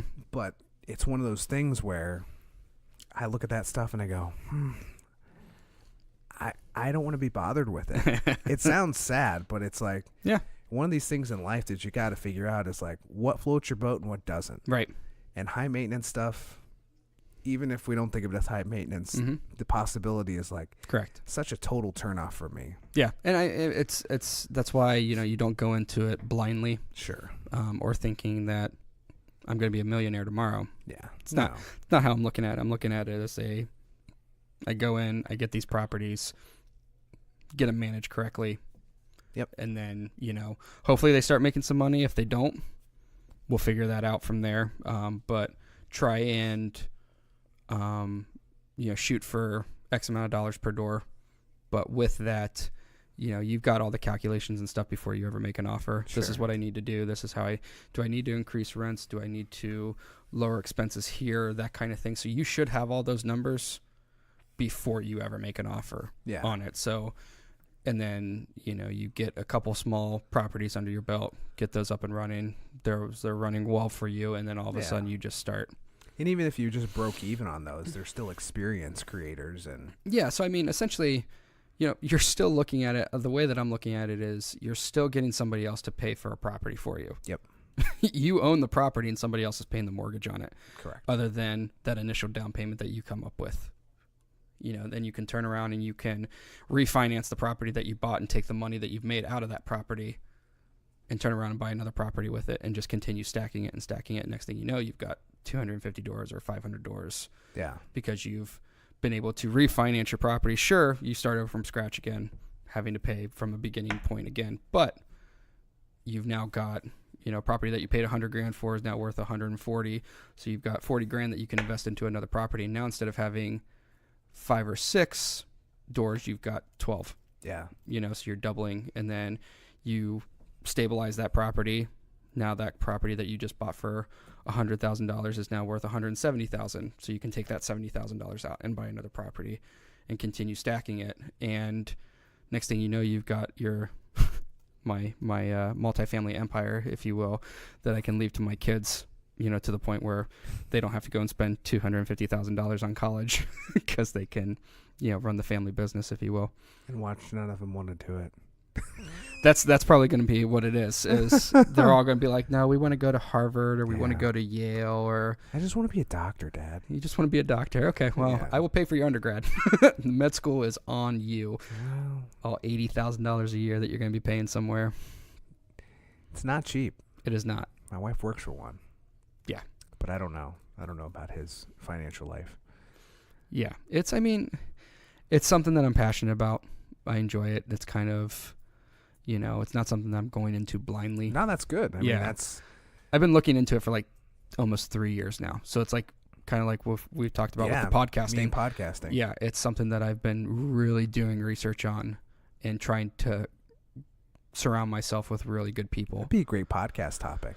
Yeah, exactly. So or topic of like a show or like, hey, what happened this week? What didn't happen this week? Yeah, and I mean one of the ones that I listen to, it's on multifamily real estate, and we were talking about what happened in 2008, and this guy lost like $50 million in 2008. On paper. everything. Like he lost all of his properties, went belly up. Really? He lost $50 million because the way that he had his financing structure, he had multifamily financed in with single family homes, and all of a sudden his single family homes financing started falling through, which took the multifamily with them. He ended up losing something like, I think it was 2,000 doors in '08 and like between $50 and $60 million. Wow. Where the year before his net worth had gone up 17 million. So it's not something that is foolproof. Yeah.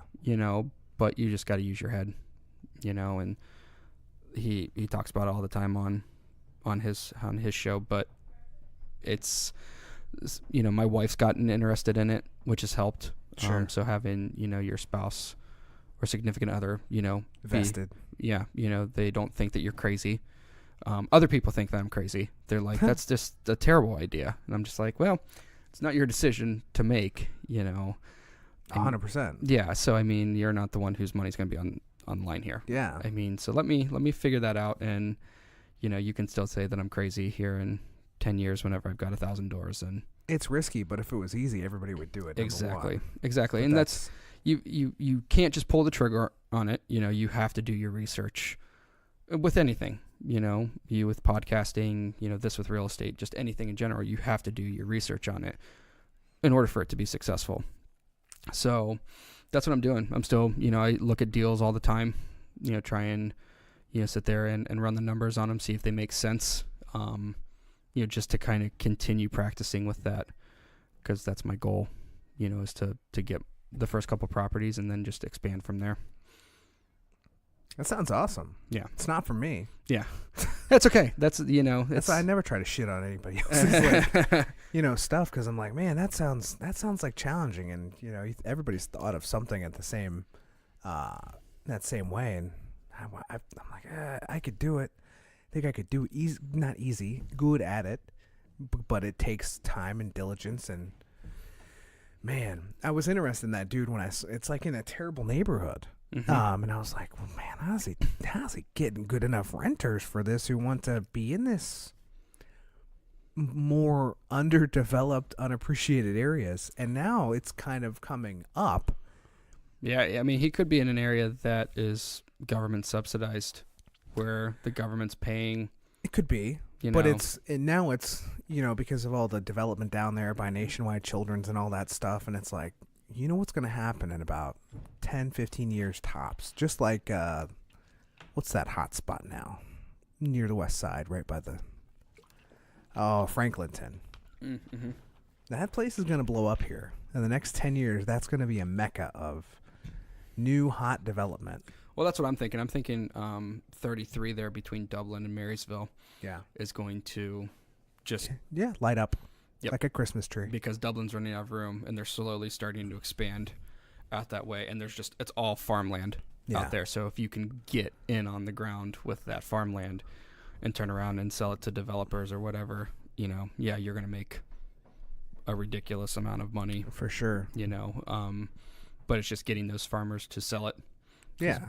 Some of them are willing to sell it. They're finally like, okay, the zeros are enough that they can substantiate, the need to sell it. We know some farmers in between 71 and Route 3 that basically goes from 71 to Route 3 in Delaware area. And it's like, that's going to be some... You're sitting on a gold mine and you don't even realize it. No, they know it. Okay, that's good. A few thousand acres.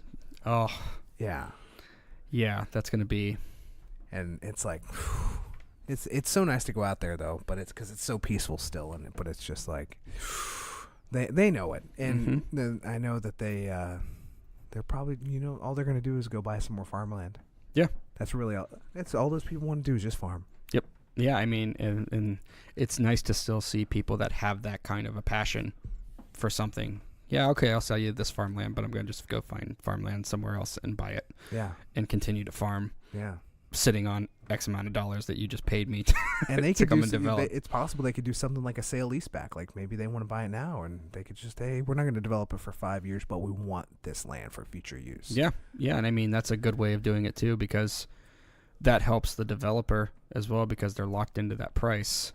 Yeah. You know, and whenever they say, okay, we want to develop it, okay, here you go, and you've already made your money, even though the value of the property could have doubled or tripled by then. It's very interesting because they would buy some land, even then knowing they couldn't farm it in that area, just because it'd be a great addition to an adjacent property. Yeah, I mean, I think some of these developers, they buy stuff with plans for 10 to 15 years down the road of what they think's going to happen. Sometimes they happen, sometimes they don't happen. And if they do happen, then they know that they made the right decision from a financial standpoint. And sometimes it takes a little bit longer.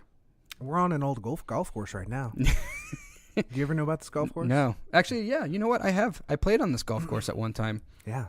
I did not realize that they developed it, though. I didn't even think about that while I was driving back here. I think it was $2 or $3 million they bought the whole golf course for. Wow. Yeah. Wow. And there's some extra stuff that had to happen, I think, with Minerva Park to allow them to do it, whether it's some improvements or whatnot. And I think they were a part of the help to. There's a dam that was super old that they had to help out with. I don't know the specifics of it, but I did not know that. Yeah, lots of houses in here. Yeah, I didn't even think about that whenever I was driving back here. I was like, why is this back here? Like, I didn't know that didn't know that MI had come back here and done a... It's like an enclave inside of an enclave. Yeah, exactly. You know? And then now that you're saying that this was the old golf course, I mean, I hadn't played on it in like 6 years, but I played on that several years ago. Yeah. But makes sense now. But yeah, these, you buy and you turn these into developments, or you turn them into commercial real estate projects, and sky's the limit. I literally lived across the street for 10 years, and I grew up even further down the street for another 16 years. So I literally, it's part of the reason this is the Route 3 podcast. Makes sense now. I've always grown up on Route 3. That makes sense. Yeah. It's home. Oh yeah. And I listen, I've tried to leave. Have you? Yes. I tried to run from this area. Where'd you try and go? We tried to do some Phoenix for a while. I mean, I tried to get my wife to go out there. Yeah, and just various things. But, whether it didn't work out, you're not selected, or, things just didn't happen. I got offered a job there. Yeah? And my wife was 6 months pregnant with her second at the time, so I was like, I can't leave. No. She's only got a couple months left, and then by the time she delivered, the job was filled, but I could have gone out there to Scottsdale. Nice. So I think our support system is just so close. Yeah, I mean, we wouldn't survive in the same way without the support system that we have. So that's huge. It just works out that way. Mm-hmm. So not going to be. I might have been a little bitter about it for a while, but I kept it inside. Yeah. But we had talked about doing that, like trying to get away for a couple years. Yeah. Like going and experiencing somewhere else, just to give our kids a different, viewpoint for a couple years until they started school. I've got family, and my brother's in Fort Worth. Okay. And we were looking down there, and then that's a different world. Yeah, we had looked into Phoenix and Scottsdale. As you can tell, trying to get away from snow and ice, but we decided against it. Maybe down the road, but right now we're pretty happy here. I'm the one that's kind of like, let's go do something different. Where she's kind of like, we live in the same neighborhood as my entire in-laws, so all of them live in the same neighborhood of us. Really? So that helps. Support system. The support system is huge. It's incredible. So that would be hard to leave. Yeah. Because she's, we're very close with her family. So doing that and just upping one day and saying, hey, we're heading to Phoenix, or hey, we're heading to Dallas, we'll be back in a couple years. Probably not a good idea. I mean, my mom's in the Columbus area still, but so it'd be a little bit easier for me to say, yeah, let's go on ahead and move on, because I've got siblings here in the area, and everybody's pretty close except for my brother that lives in Dallas. But we you got roots. Got roots here. Yeah, I mean, I was born here and then grew up in West Virginia, but then came out here, started high school. So I've been out here now for, 15 years now. So it's been. That's it. Yeah. I mean, we're pretty happy here. I'm not going to go anywhere else and get my Buckeyes on TV. So, man, that's hilarious. I can't believe. Yeah, it is. It is a long time. I always forget how long. I mean, we bought that house in '06, and you're saying you've been here since like '03? '04. '04, man. Yeah. And I'm like, yeah, and we lived literally just the other side of this in a multi-family home. There you go. See, we're coming full circle. Rented. That's right. I miss that place. It was cheap, and man, it's like it was just me and my wife, and it was like all we needed was just had 2 bedrooms, 1 bath. Yep. And I dream of that day where I can be like, this is all I need. I don't need any more space. I'll tell people all the time, like, one day I just want to have enough money to have a place that's small and cozy, and I don't want to cook at home unless I have to. I don't want people coming to my house. I'll enjoy it while I have the space. Yeah. But I just like, let's go out to dinner. Yeah. Let's have somebody else. Let's have somebody Make our else food. cook dinner for us. Yeah, no, I get that. My wife and I kind of look forward to that moment as well. I mean, we love having our kids at home, and obviously we're still 14 years away from my oldest being an adult. So Yeah. but at the same time, it's making a bucket list of what we're gonna do, that we didn't do before we started having kids. Well, yeah, they don't have to be 18 too. They could be 16, right, or 15 when they can take care of the younger kids. That's true in a way, but I mean, if you're a parent planning on doing a lot of traveling and stuff like that, I don't know if I would necessarily. Not that I wouldn't trust my kids, but I'm not going to go out of the country with my kids still at home, But in that case, I mean, we've talked about doing a family trip to Europe in 5 years. 5 to 6 years. I heard it's fun. It is fun from what I've heard, and I've also Going heard to Germany, I'm assuming. That's right. Yes, we are gonna go. We're gonna go and get our beer steins out and enjoy some. Go in October, like every other American. Oktoberfest. No, I would go. I have a buddy that actually lived in Geneva, Switzerland for about 2.5 years when he was in college. He ran Kent State's study abroad program in Geneva, Switzerland, and worked at the United Nations. And he told me about his traveling that he got to do while he was over there. And he's going to be pretty much our tour guide. He's going to take us. Nice. He's going to go with us and, walk us around. And he was just describing, like, the museums and stuff like that he went to in Austria, and talking about walking into their history museum in Austria. And it's like you walk in through the gates of Alexandria. Like, that's what you're walking in through to enter into the museum. Yeah. So I'm like, that's kind of what I'm looking forward to. Not so much the cliche what you do in Europe kind of thing. I'm looking for more of the obscure kind of. Not that I'm saying we're not going to go see those normal sites, but the idea of going to like Paris and for the Louvre and standing for 7 hours to get in to see the Mona Lisa, I have no desire to do that. You know what I mean? Like, sure. It's more so of going over for the architecture.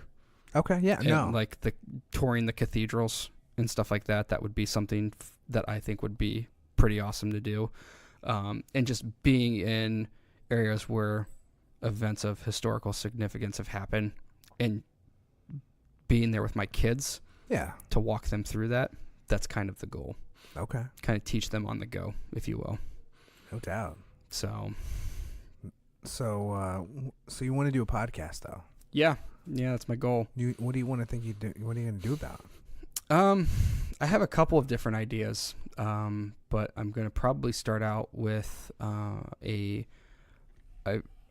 huge movie fan, so doing a movie review type podcast on current releases, and then going back and doing like old films as well and reviewing them, kind of as just a guy that loves movies. Yeah. Going through and pointing out the positive and negatives of the movie itself, kind of pointing out some of the issues that I see in it. With the storylines. You see these flubs that happen in movies where the camera angle wasn't moved at the right time. So, like pointing out movie mistakes. Yeah. And stuff like that. So that is the main gist of it. I've been kind of putting together a list of movies that I want to review. Nice. Ones that, starting out that are pretty prone to mistakes, or just terrible. Give an example of one. The Room. What's that about? Did you ever see The Disaster Artist? So there's a movie that came out back in like the early 2000s. It was bad. Horror movie? No, it was a it's even hard to describe it. It's like a best friend girlfriend movie. Like your best friend is the guy that wrote it. He wrote it, directed it, and starred in it. It's called The Room? It's called The Room. Tommy Wiseau. It ended up getting like a huge cult following, but it is about as bad as you would expect a movie to be. Like, and it came out just a couple years ago, early 2000s. But it's known for its incredibly bad acting. You know who told me about this? I think Jack from... Yeah. He was telling me about this. It's bad. Yeah. It's terrible. And then it's so bad it's good. It is. Yes, it was like... And the top 10s of worst films ever made, it's like constantly towards the top of the list. 9% from Metacritic. Yes. Yes. But it was so bad that it gained this huge cult following to where they will still do... It's kind of like the Rocky Horror Picture Show, how they still do showings of that every week. Yeah.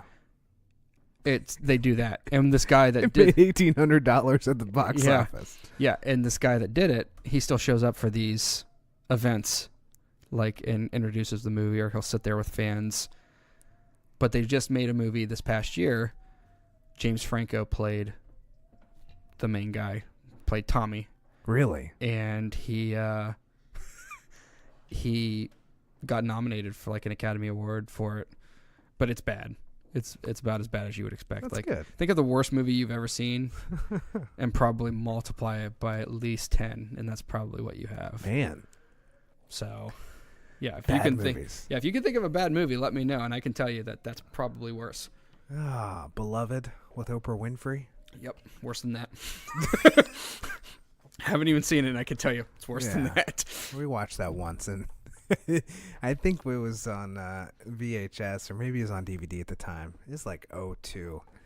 Oprah can at least act. But she urinated on the side of a house. Okay. Well, and that was like, what the heck is going on here? Yeah, I think you have plenty of what the heck moment is, what the heck is going on here moments in The Room. Well, I really want to see, I should probably just rent it. I don't even know if it's available for rent, but goodness gracious. The movie that everybody, I forget the name of it. It's driving me crazy. Is it a new movie? No, it's old. It's like a cult classic following, but it's about the way they think people are today. I want to say it's like Atrocity, or gosh, what's the name? Idiocracy? Yes. Yeah.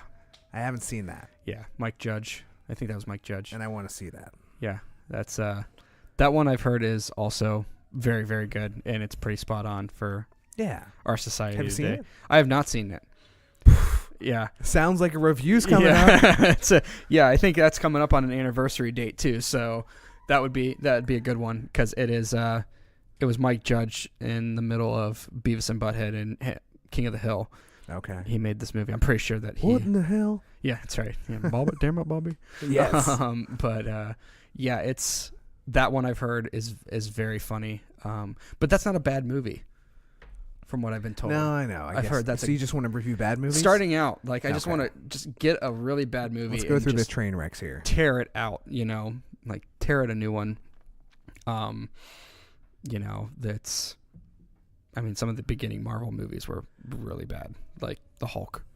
The first Hulk movie was From what year? 2002, Okay. I think, is when it came out, and it was awful. That was who was doing the Hulk? Eric Bana. Oh, I don't even know who that is. Exactly.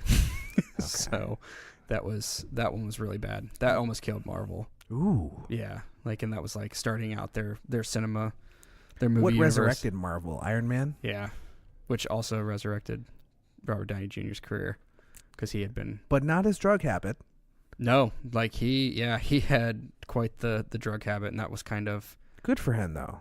Yeah, I think somebody was tries to do some like gotcha interview stuff with him. He doesn't let it fly. Yeah, Yeah, like I've seen him get up and walk dumb. out of interviews because he's just like, "What are you doing, dude? Like, Yeah, it's not why I'm here." that's good for him. Yeah, I mean, he's And he just seems like a cool dude. You know, if he's one of those that if he still drank, I would love to have a beer with him. Yeah. You know, and just pick his brain because he seems O'Doul's? like... and there you go. Because he just seems like a really cool guy. But yeah, I think we're going to probably start with The Room. Okay. And then probably move on to Plan 9 from Outer Space. Did you ever see that? No. That one's real bad. I'm not a good movie guy. That's the terrible part. That's one of those that, like, you see the props falling apart, and yet this guy was known for doing scenes, but he would do like 120 scenes in a night because he would only do one take. Oh. No matter what happened, like one of his dudes like walking through a doorway and like hits the doorway, and you see the entire thing shake. And he's calling cut and roll it, you know, so that they can move on to the next scene. And he's like, "Don't you think you should refilm this?" No, he would have a hard time getting through that doorway in real life, anyways.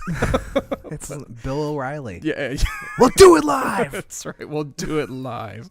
That's right. Yeah, it's bad. Oh, that man. one is named the worst film of all Okay. time, but also has a cult following because it's so ridiculous.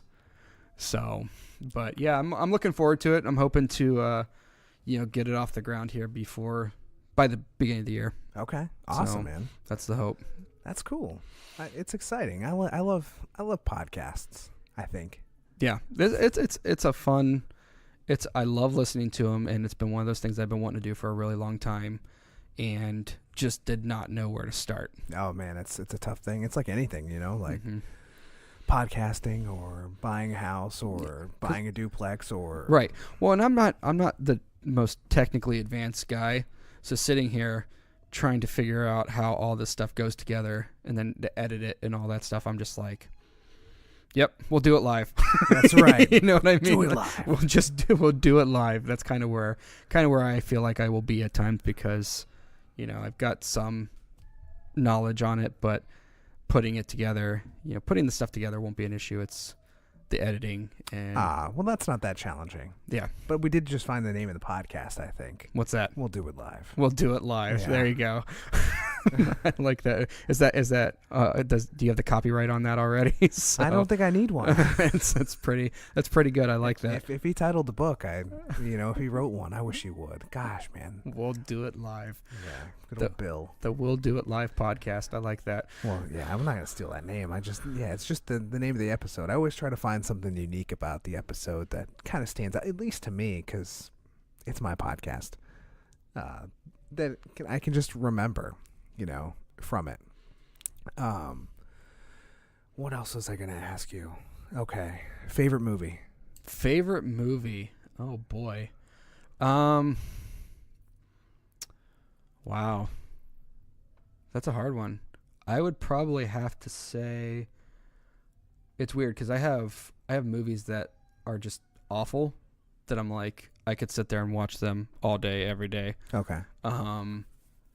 But if I'm going with a decent movie that I'd probably say is my favorite, I would probably have to go with probably Inception. Okay. Great movie. Yeah, either Inception or I love everything that Nolan does. Did he do Interstellar? He did Interstellar as well. That one perplexes me too. Yeah, I was not a physics major, or a space guy, so I was like, I'm just gonna say, yep, you got this right, but I'm pretty sure a lot of it was wrong.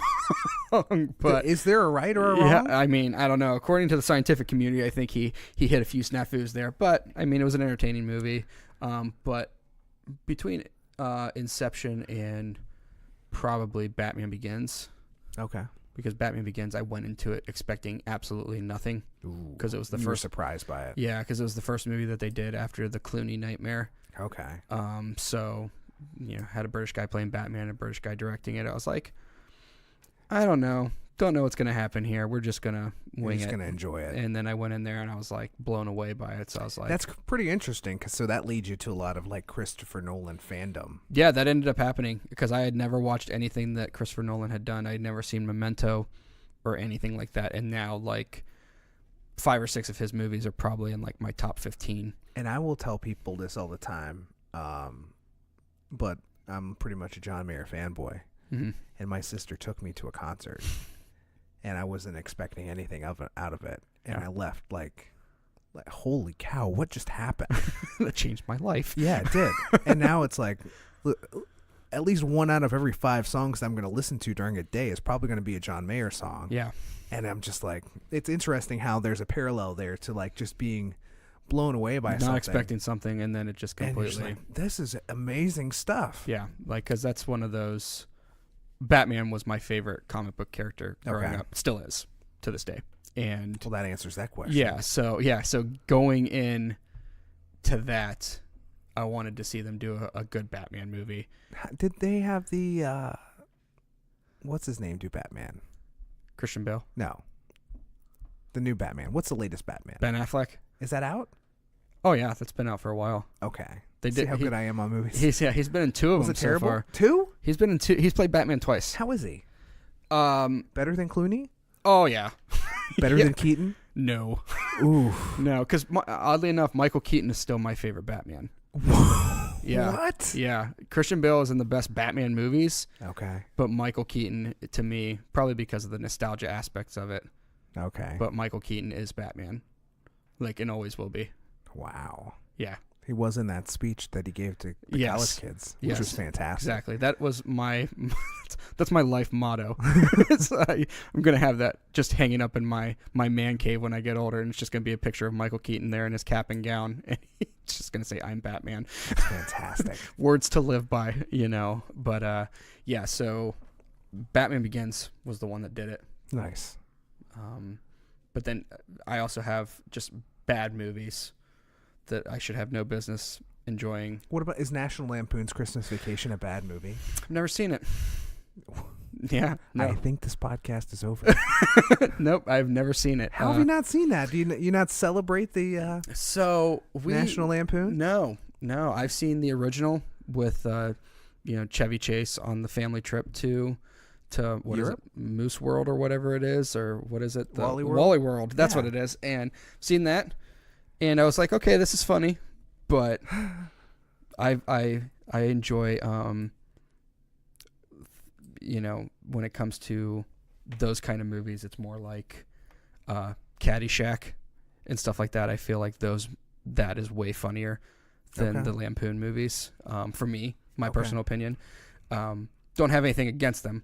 I've seen bits and pieces of Christmas Vacation, but I've never sat down and watched the whole thing. It was kind of like Elf. I didn't see Elf until I married my wife. Okay. So we stuck to the classics like growing up. So it was like Home Alone, and then you had your Mickey's Christmas Carol. We watched that growing up a lot. Okay. But as far as things like National Lampoons. Man, I'm so upset. Yeah, I will have to put that on my bucket list. I think I've had that one come up before. People have gotten on my case about that I have not seen that. It's on every year. Yeah. Just YouTube TV record that thing. I'm not opposed to watching it. The only thing, YouTube TV recording it. That's right. The only thing I will not watch is A Christmas Story. That's okay. That is, that's enough to see once and then be done with that movie. Yeah, I don't understand how it gets 24 hours of playtime. But listen, National Lampoon's Christmas, and you can do. That's a kid wanting to come over here. And it's like once a year. I pull it up, and if I see it's on, I'm just like, I guess I know what I'm doing tonight. My night is planned. And I'm done. And I'm like, yeah, what's up? Oh, yeah, Cousin Eddie. But I guess to answer your question, I would say no. Even though I haven't seen it, I would not classify that as a bad movie. Okay. You should see it, though. Yeah, I would not classify that as a bad movie. Right. I would think that, your bad movies are things like, do you ever see Ready to Rumble? No. David Arquette? Nope. They're trying to save a professional wrestler from like his career going down the toilet. That's a guilty pleasure. That's one that I'll sit there and I can watch at any time. Okay. And it's just the most absurd film you will ever see. And David Arquette actually ended up winning the world championship as a publicity stunt, which helped kill that company, that second company that was competing with WWF in the 90s. Why do you always mention it like that? What? That other company. Well, because not a lot of people. I'm curious. The initials stand for something completely different today. So the company was called WCW. Yeah, World Championship Wrestling. Yeah, well, today that means something completely different. It's the, what is it? Yeah. Woman Crush Wednesday? Exactly. Oh, So, gosh. so I just say the other company because they lost. But But they won. They got bought out. They didn't, though. They didn't win because all those dudes lost their jobs. But it was... The real winner was Vince McMahon because he got the tape library and has made millions off of the tape library. Smart man. That's right. That's all he bought. That's all he wanted was the tape library. He just bought the history. Yeah, because it came... Well, then he got to exploit every wrestler that came back begging for a job. Well, because it's like you've got that stuff with like early Ric Flair, Roddy Piper, like all of that is now in the hands of Vince McMahon. So all these matches and events from back in the 70s and 80s that Turner Broadcasting owned, now is owned by Vince McMahon. It was always weird how that was so regional. Wrestling was. Yeah. And back in the day. Yeah, and then he came through and said, "Screw you, I'm promoting wherever I want to promote." He saw where it was going and rode the coattails of Hogan. Yes, he did. Rode that horse. Yeah. Poor Hogan. Well, is it poor Hogan? I don't know. He's a nice guy. I've met him. Yeah. He was very personable. Took time with everybody. Yeah. Didn't try and rush anybody through the line. Was very, very soft-spoken when I met him, and this was after everything had happened. But he was very nice to me, and he was very nice to everybody that I saw him interact with. Yeah. So, in my opinion, I have no issues with Hogan. What he did was wrong, completely wrong. I don't even remember what he did. He got in trouble for saying some about things, his daughter's boyfriend kind of thing. Yeah, which are just absolutely horrifying. What you say. Sure. But when I had the chance to meet him, he was very nice. So well, that's just a lot of how media stuff goes today, where somebody just somebody makes one mistake and then all of a sudden people jump on, well, take his job. Yeah. And then it's just like 5 years later, like, oh yeah, Hogan, how's he doing? Yeah. And nobody it doesn't matter. He still catches a lot of flack. Does he? I have seen that. Yeah. He catches a lot of flack because he just got rehired by WWE, and wow. I know a lot of people were not happy about it, even including the wrestlers. Really? A lot of the wrestlers behind the scenes were not very happy about it.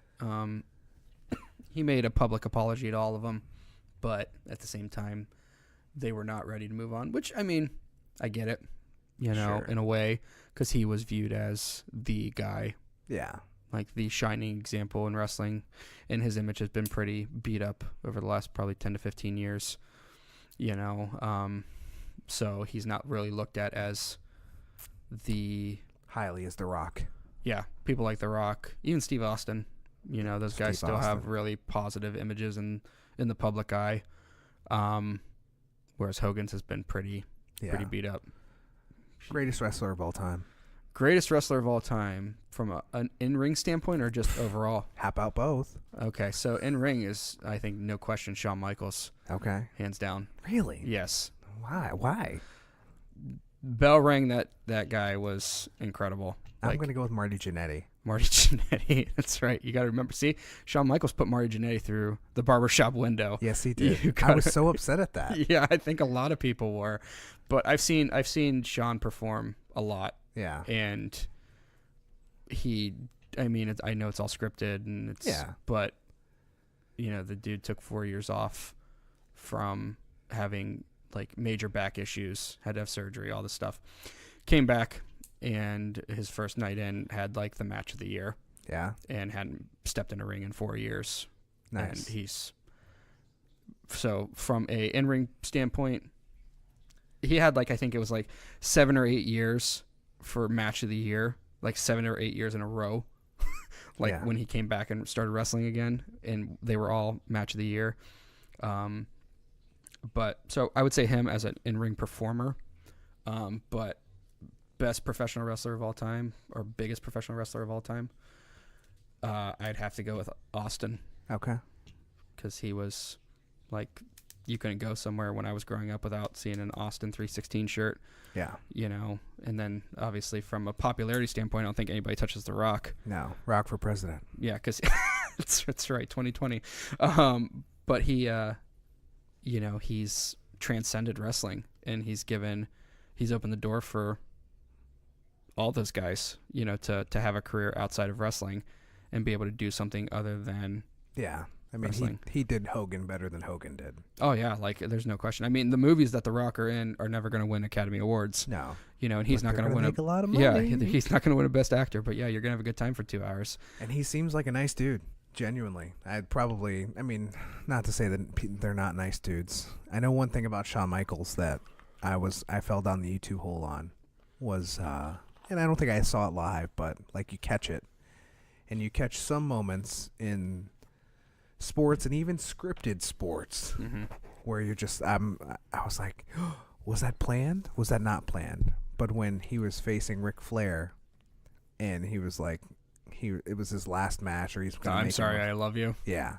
I don't know if it was scripted or not. That was not scripted, but you watch it and you're like, that's deep. Yeah, like because it's almost like everybody knows it's a game, but at the same time there's still some element of realness to it, and everybody, you know, it's like they respect each other. And like reading books and stuff that Shawn Michaels has written, and like seeing interviews and stuff, like Ric Flair was his favorite performer growing up, and then when they got the chance to actually work together, became really close friends.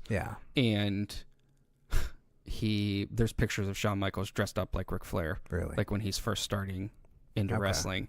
Like, and he's, you know, got a suit and tie on, and he's trying to be as ridiculous as possible with it. But so I believe that line, was not scripted, but it was kind of a, you know, because it was his last match, and it was his last match for all of like 6 months, and then he went somewhere else and started wrestling. So sure, but it was interesting nonetheless, and I was just like, is that supposed to be real, or is that, you know, you never know if it's part of the act or whatever. But yeah. I've always enjoyed that. I like wrestling, but at this point, I'm just like a highlights guy, right? Yeah. You know, where I'm just like, what's going on there? All right, I got to go somewhere else. Yeah, I that's kind of how I am now. I'll watch the big shows. Like, I always watch WrestleMania just because it's like... I don't even watch that. Part of my yearly routine, you know, and I'll go back and I'll watch old stuff on there from like my childhood. Yeah. And then when I was following it real heavy, and I used to go to the shows... Like, I'll go back and watch those and find myself on camera, you know. So, like, I found, 4 or 5 of these shows that I went to, and I was on camera in all of them. So I went to the King of the Ring. Back in, like, 2002? The first one. Oh, in Dayton. The Nutter Center. Yeah, in Dayton, I that was, you saw old Bret Hart wrestle. I probably did. Yeah, I think he won it that year. And all that other Sergeant Slaughter. I met him at a Clippers baseball game. Did you? Yeah, I met him at a Clippers baseball game. He put me in the Cobra Clutch or whatever it was. Yeah, he's met him in George the Animal Steel. Oh, so I've met so many of those guys, and it's kind of cool. I actually DDP follows me on Twitter. Yeah. Yeah. So super nice guy. Well, I saw something about you maybe doing his yoga thing. You do his yoga thing? How's that going? Well, we stopped whenever my wife got pregnant. She got ill. She can't be doing it with being pregnant. So they haven't created the maternity version of it yet. So, but it works. Yeah. Oh, yeah. Like my wife she did that after we started doing it after our second child. And she lost something like 19 pounds in like 2 weeks on it, just changing her diet a little bit and doing that. And my back... because I power lifted growing up. Okay. And my back felt a million times better. Because I was an idiot when it came to powerlifting. Okay. Because What'd you lift? What's that? What'd you lift? What'd you do? I did deadlift, squats, and bench. Okay. What were your maxes? What's going on here? This is ego time. wasn't very heavy. I had a 350 bench. Ooh, and then that's pretty good. Yeah, I did a 405 on deadlift and. What was it, 435 on squats? Okay. So, but you were younger though too, right? I was 18 when I was doing it. But that was to become a professional wrestler and make millions of dollars and travel the world, and we saw how that worked out. But I did all that without a back support or back brace or anything like that, or a belt. I never wore lifting belts. I never wore the knee braces. And then I got older and I saw other people doing it. I was like, what's this for? Support. Yeah. And then now, my back and my knees are paying the price for it. So I started doing this with, this yoga with her, and Yeah. my back started feeling better. My knees started feeling better. So it definitely works. I love that stuff. I used to do a little bit of yoga. Yeah. I see the Rogue Fitness. Well, that's more CrossFit stuff, but yeah. I try to have fun with that every once in a while. Yeah, you still do CrossFit? Yeah, I was there yesterday, and I got my butt handed to me. Yeah. And it hurt, and I'm feeling it today, and you have to. It's just like anything, like lifting weights or whatever. Like if you get some time off, you take some time, you're traveling, whatever. You got to be careful in trying to go back in, because if you try to go in 3, 4, 5 days in a row, you're gonna injure yourself. Mm-hmm. So I'll go one day, maybe miss the next day, and I'll try to gradually phase myself back in, because if I don't, and it's part of the ego thing, because it's hard not to do what you think you can do, especially when some of those guys in there, and they're like, hey, let's deadlift, and I'm like, oh, deadlift, what's going on? Yeah. My cousin's husband is a power lifter, and he's a world champion power lifter. Yeah. So it's almost embarrassing to talk about like my max lifts when he's over there, and he's a heavyweight. So I mean, he's over there doing, 700 deadlifts, 700 squat, and he does raw deadlifting, so he does it without the straps. Well, he does the straps, but as far as like the lifting shirts and the stuff like that, like the benching shirts and stuff like that, there's a wild video of him online when he was like 18, like was benching like 7 something, and his arm snapped. Oof. And he took some time off after that, but came back and started doing like the raw deadlifting or the raw powerlifting, and won the world championship. I think it was like 2 years ago. Nice. But he's just a beast, big dude. Yeah. So like, you need to try the world's strongest man stuff. He's like, I'm not tall enough. And there's some truth to that, because I've talked to some guys that like there's a difference between what powerlifters are good at versus strongest men competitions versus Olympic lifting competitions. But no, I love CrossFit for a lot of that, because they incorporate so many elements of just lifting and Olympic lifting and just general jumping on boxes, throwing medicine balls at the air. I mean, just so many things, and it gets a bad rap sometimes. Like anything can get a bad rap, but generally I love it. And one of the best aspects of it, and I read an article on it, somebody talking about how it's kind of become a church, because it's got a cult-like following. Where it's where people go to kind of be a community outside of their own community, right? Because churches aren't quite as robust as they once were in terms of everybody going, right? And people like the fitness, and people like to go to live together, and it's literally a community, and you support each other, and when people need help, they help each other out, and it's a great thing. Yeah. Because, people are getting fitnessed. But no, I love it. I had looked into doing CrossFit for a while, and decided not to at the time. I don't know. There's still maybe an interest for it someday, but it's fun. Yeah. But I mean, it's, I never try to shy anybody away from, it's the greatest thing ever. Right. Is it great? Heck yeah, man. It's for me. You know? It doesn't mean it's for everybody else. Right. Yeah. Like, there's Orange Theory Fitness. I think that sounds like a freaking hoot. Have you ever seen that? No. It's boot camp style fitness, but you wear a heart rate monitor, and you try to stay in the orange zone, I think it is. I could be blowing this thing all the smithereens, but they do all kinds of rowing and running and light lifting, but with more of a cardiovascular input. And you go with the whole class during the same hour, and you're trying to compete with yourself, but also with other people. Right. And staying in the orange zone. Interesting. Yeah, I have not heard of that. That's new to me. Yeah, and it seems cool though. I mean, like if you want cardio-based fitness, which you don't always get in CrossFit, but you have to be good at in some points. But yeah, I just saw an interesting article. Somebody had stated it was science. They're now stating, based on a new study, that lifting weights is actually healthier for you than running. It's possible. Yeah. So that's what I always focused on. I didn't focus on cardio really. I mean, I'm a lot smaller now than what I used to be. Having kids does that. I didn't gain the sympathy weight when my wife got pregnant. I lost it. But when I was lifting real heavy, I mean, I was close to 300 pounds at Okay. one point. Probably, I think 290 was probably the heaviest I ever got.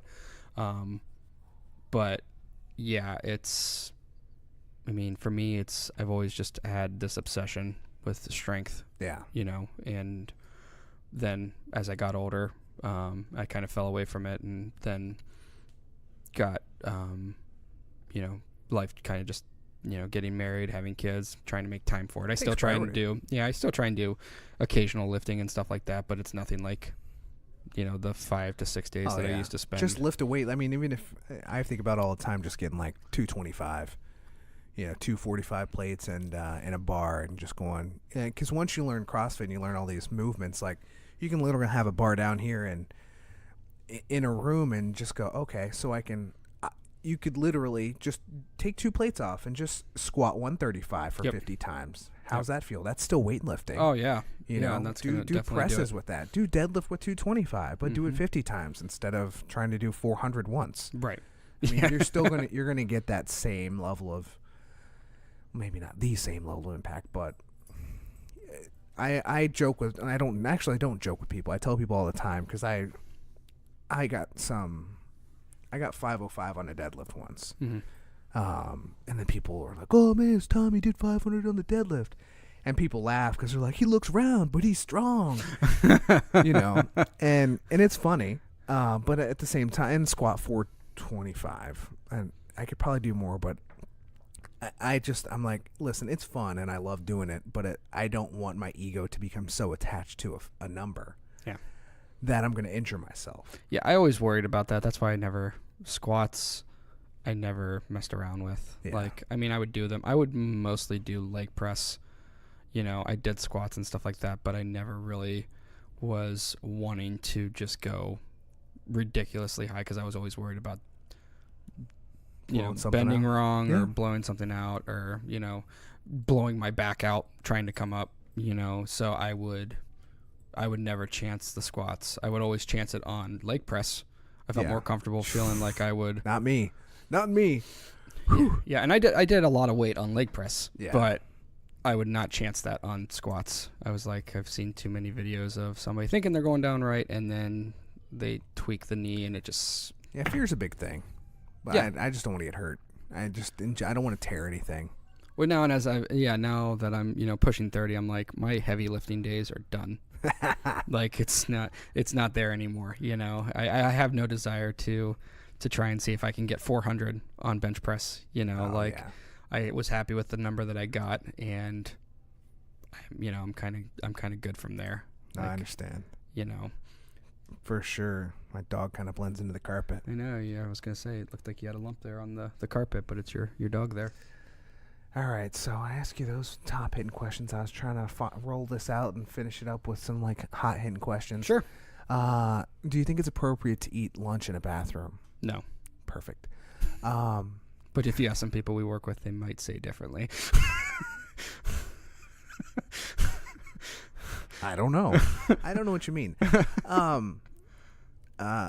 Dang. 4 kids, you're done. Yep. Maybe adopt down the road. As far as having our own children. That's good. God bless you, man. I couldn't do it. Yeah. I can't do it. Yeah. That's it. I'm good. I'm glad there's people like you. Because my Social Security depends on it. Yeah, I mean, we kind of we get those looks. Nah, you know, isn't there like, that's what people say every time. They're like, oh, you're going to have another after you have one. And then after 2, they're like, are you done? Yeah. And then you know how that happens, right? I mean, it's just like the same stuff. And I'm just like, I would be so tired of it. Yeah. Like, whatever, man. Well, here's the thing. I am, you know, compared to other family members, I have very few kids. You know, I've got a brother who's got 8, and I've got a brother whose wife is getting ready to have number 10. So, I mean, like, and people ask me if I'm trying to catch up, and no, I'm not. We like having children, you know, is what it comes down to. I mean, and they have their happy families, and, you know, I mean, what can I say? My mom's got, I think, 32 or 33 grandchildren. So. That's a lot. Yep. Christmas must be a pain in the ass. She does pretty well. She does. Yeah. just if you can get anything, that's a plus, and she always does what she can. My mom's a cool person. Greatest basketball player. It's Michael Jordan. Whether I'm wearing this Cavaliers shirt or not, it's Michael Jordan, hands down. You still think so? Absolutely. How would Michael Jordan have done on like another crappy team at that time? Well, I mean, okay, so let's see here. Michael Jordan took the Wizards at 40 years old and almost made them a playoff team. Who? Almost? Almost made them a playoff team. So they almost went to the playoffs. Almost went to the playoffs. Yep, but he had no help. So at 40 years old, when your 40-year-old aging basketball star is your highest scoring individual on your team and you're still competing. If the LeBron James trajectory maintains its pace, it won't. Until 40 years old. It won't. He won't play until he's 40. If it does, do you think that you may change your opinion? No. Dang. No. Don't get me wrong. I mean, I am of one of those select few that right now this could change, but right now, I don't even have LeBron in the top 2. Okay. I top 10. I'm no. This no. podcast I would is still over. I would put LeBron probably at number 3, but I think gonna put him behind Kobe and Jordan. Diet Jordan. I mean Kobe. Kobe, yeah, because Kobe was able to win without another superstar, and he won 2 by himself. I mean, he had Pau Gasol, but Pau Gasol is never gonna be confused for Shaq, Chris Bosh, or Dwayne Wade. I'll tell you what. So Kobe had 5. I'm curious, and I just like watching it. I like the sake of conversation more than I really care about the conversation. But if LeBron James, a wild chance, takes the Lakers to an NBA championship, to a finals, period. Even if he didn't win the championship, even if it's this year, is kind of what I'm saying. Sure. I would be like, I would just like, I wouldn't even argue with people. I'd be like, I know who I think it is. It's not even a question anymore. So with that, you've got 2 different eras of basketball. Okay. LeBron is the last of a dying breed of basketball player that still does everything. Yes. There's very few players in the NBA that I think I could comfortably say that. As a matter of fact, I can only think of 2 that still play defense and can score, and that's him and Anthony Davis. Those are the only 2 that I can think of that play defense and score. Yeah. However, with that said, LeBron has been to, 8 NBA finals? Consecutive. Okay. And he's gotten blown out in half of them. Correct. Jordan lost in the first round of the playoffs twice. Yep. To Boston during the Boston era. Okay. But when Jordan made it to the finals, you knew who the king of basketball was. Jordan's basketball teams never got remotely embarrassed after those first couple years in the league, in the playoffs. But he had help. He had help, but again, this is the conversation that I have all the time with people. Yeah, Jordan had Scottie Pippen. Okay. A Hall of Famer. LeBron has had 4 Hall of Famers on the same team. And who? Ray Allen. Okay. Chris Bosh. He's not a Hall of Famer, is he? Chris Bosh will win a You Hall. think so? Yep, he's got 2 rings. And I'm not voting for him. You're not, but he'll get in. He isn't even the sidecar. He'll get in. They paid him that big money contract, and team. he was scoring he was getting his double doubles, but he'll be in the Hall of Fame. He's like a Kevin Love light. That's true. That's true, but he's got more titles than Kevin Love does. You think Kevin Love is better than Chris Bosh? That's probably a better funner. I think that Kevin Love is more consistent. Man. But of course, the thing is that Chris Bosh went from being the guy on his team to being the third wheel. Yeah. And then he got hurt and got sick. So, but yes, so you have Ray Allen, you have Chris Bosh, and you have Dwayne Wade and LeBron James on the team, and you got blown out by a San Antonio team that was in their mid-30s with guys that are only going to be put into the Hall of Fame because they've won 5 championships. They're not going to get put in because they had ridiculous numbers. Yeah, he's not the greatest coach of all time. You don't think Popovich is? No, Phil Jackson's the greatest coach of all time. Oh, man. I would say either Phil Jackson or, I wasn't around for, what's his name, Red Auerbach or whatever his name was that coached the Celtics all those years. But in my lifetime, I would have to say Phil Jackson because he did it with several different teams. Well, that's going to be and I think some things come back to that similar conversation of like a Tom Brady, Bill Belichick, like Sure. Jordan and those. It's like the two greatest of that time period work together, or two of the top, and that combination is the argument for Jordan. Incredible. The argument for Jordan though is that Jordan made it deep into the playoffs without Phil Jackson. So he took Chicago deep into the playoffs before Phil Jackson got there. And then he faced I think it was the Pistons. Yeah, the Pistons gave him trouble for a number of years. But he still made it. So the argument with Tom Brady, Bill Belichick, neither one has done anything without the other. Correct. So you can't. I take that back. Belichick took Matt Castle and company to the playoffs. I think they won into the playoffs that year. But so I would say that, Michael Jordan is hands down the greatest NBA Finals player of all time. You could make the argument for overall player of all time, but I think once the playoffs hit, it's not even close. Yeah, but I don't know. I didn't see Michael winning a finals without his coach. Well, okay. Well, then that's fine. You've got the... Or without Pippen, right? Yeah, but so LeBron has played with 6 Hall of Famers in his career. What about the Cavaliers against the Warriors? Then they just lost Draymond Green. That's what it took. Kyrie Irving is going to go into the Hall of Fame. Kyrie's good. Kevin Love, as much as people hate him here in Cleveland because he's not consistent for the Cavs, will end up in the Hall of Fame. Yeah. And then he played with Ray Allen. He played with Dwayne Wade. He played with Chris Bosh. And he played with Shaquille O'Neal. You're not going to call that playing with I'm Shaquille. not going to call that playing. But what I'm saying is that he played with 6 Hall of Famers. But not on that consistent basis. He played with... a little different. He played with those guys in Miami for several years. He played with Kyrie. That was a legit team. Those were some legit teams. But he got beat by the Mavericks. Yeah. Led by Dirk. Yeah. And nobody else.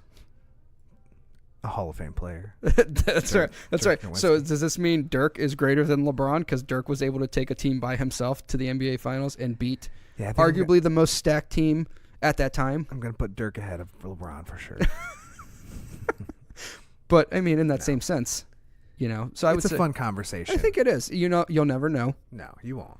But I watch Jordan almost the same way that I watch LeBron, but feel a little bit more connection to LeBron maybe because he's closer to my age and I think from Ohio. And I think all around from a overall standpoint of he's not a gambling addict. Defense. Doesn't cheat on his wife as far as I know.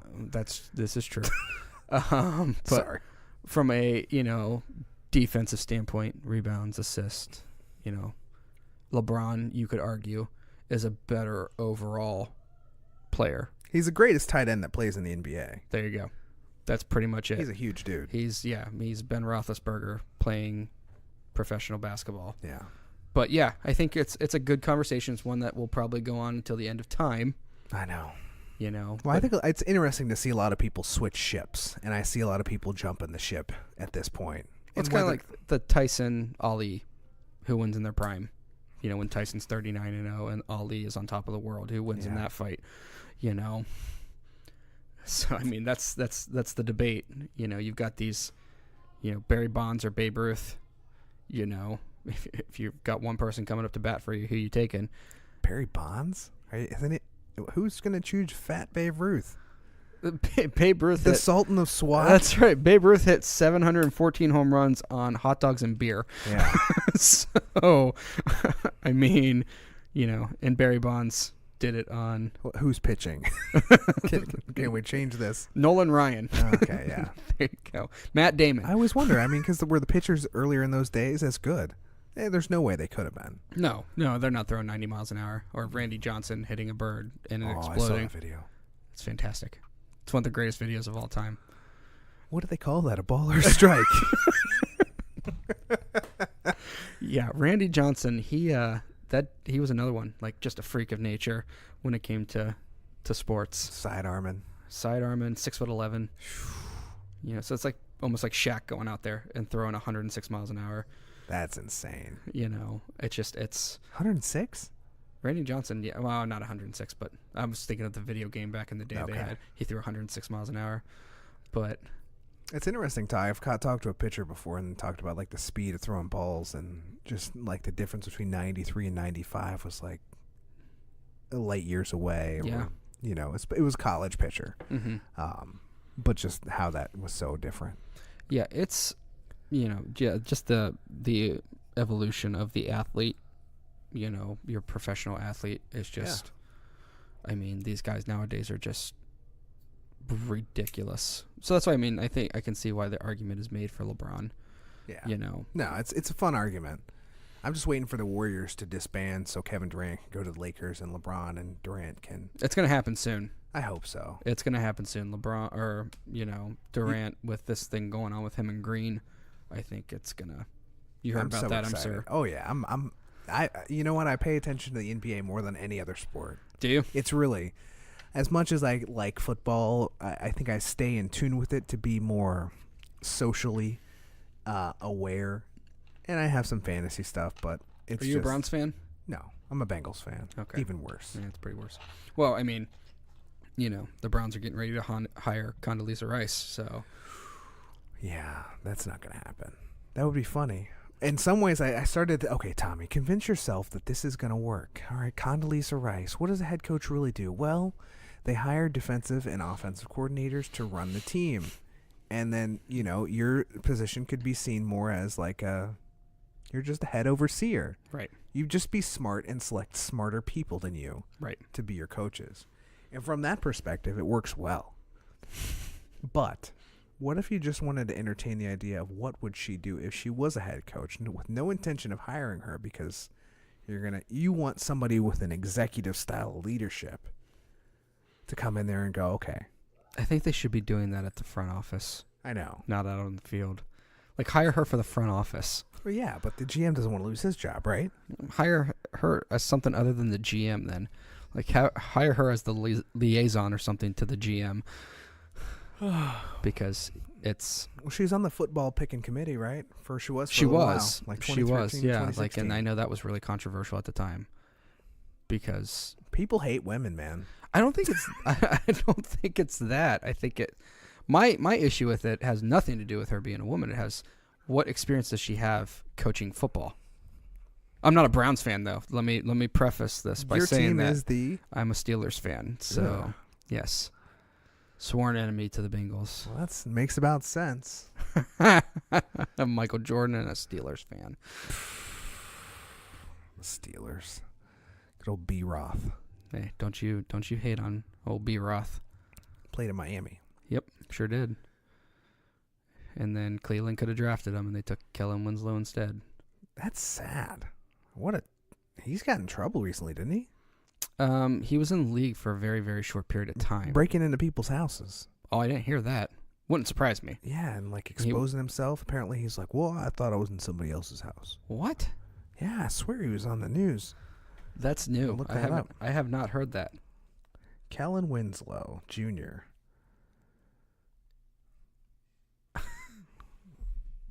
Dead air time. Yeah, because he cut his hair and all kinds of crazy stuff before he went in the... Yeah. July 31st, 2018. How Kellen Winslow II went from NFL star to accused serial rapist. Wow. Yeah. Yeah. That's just...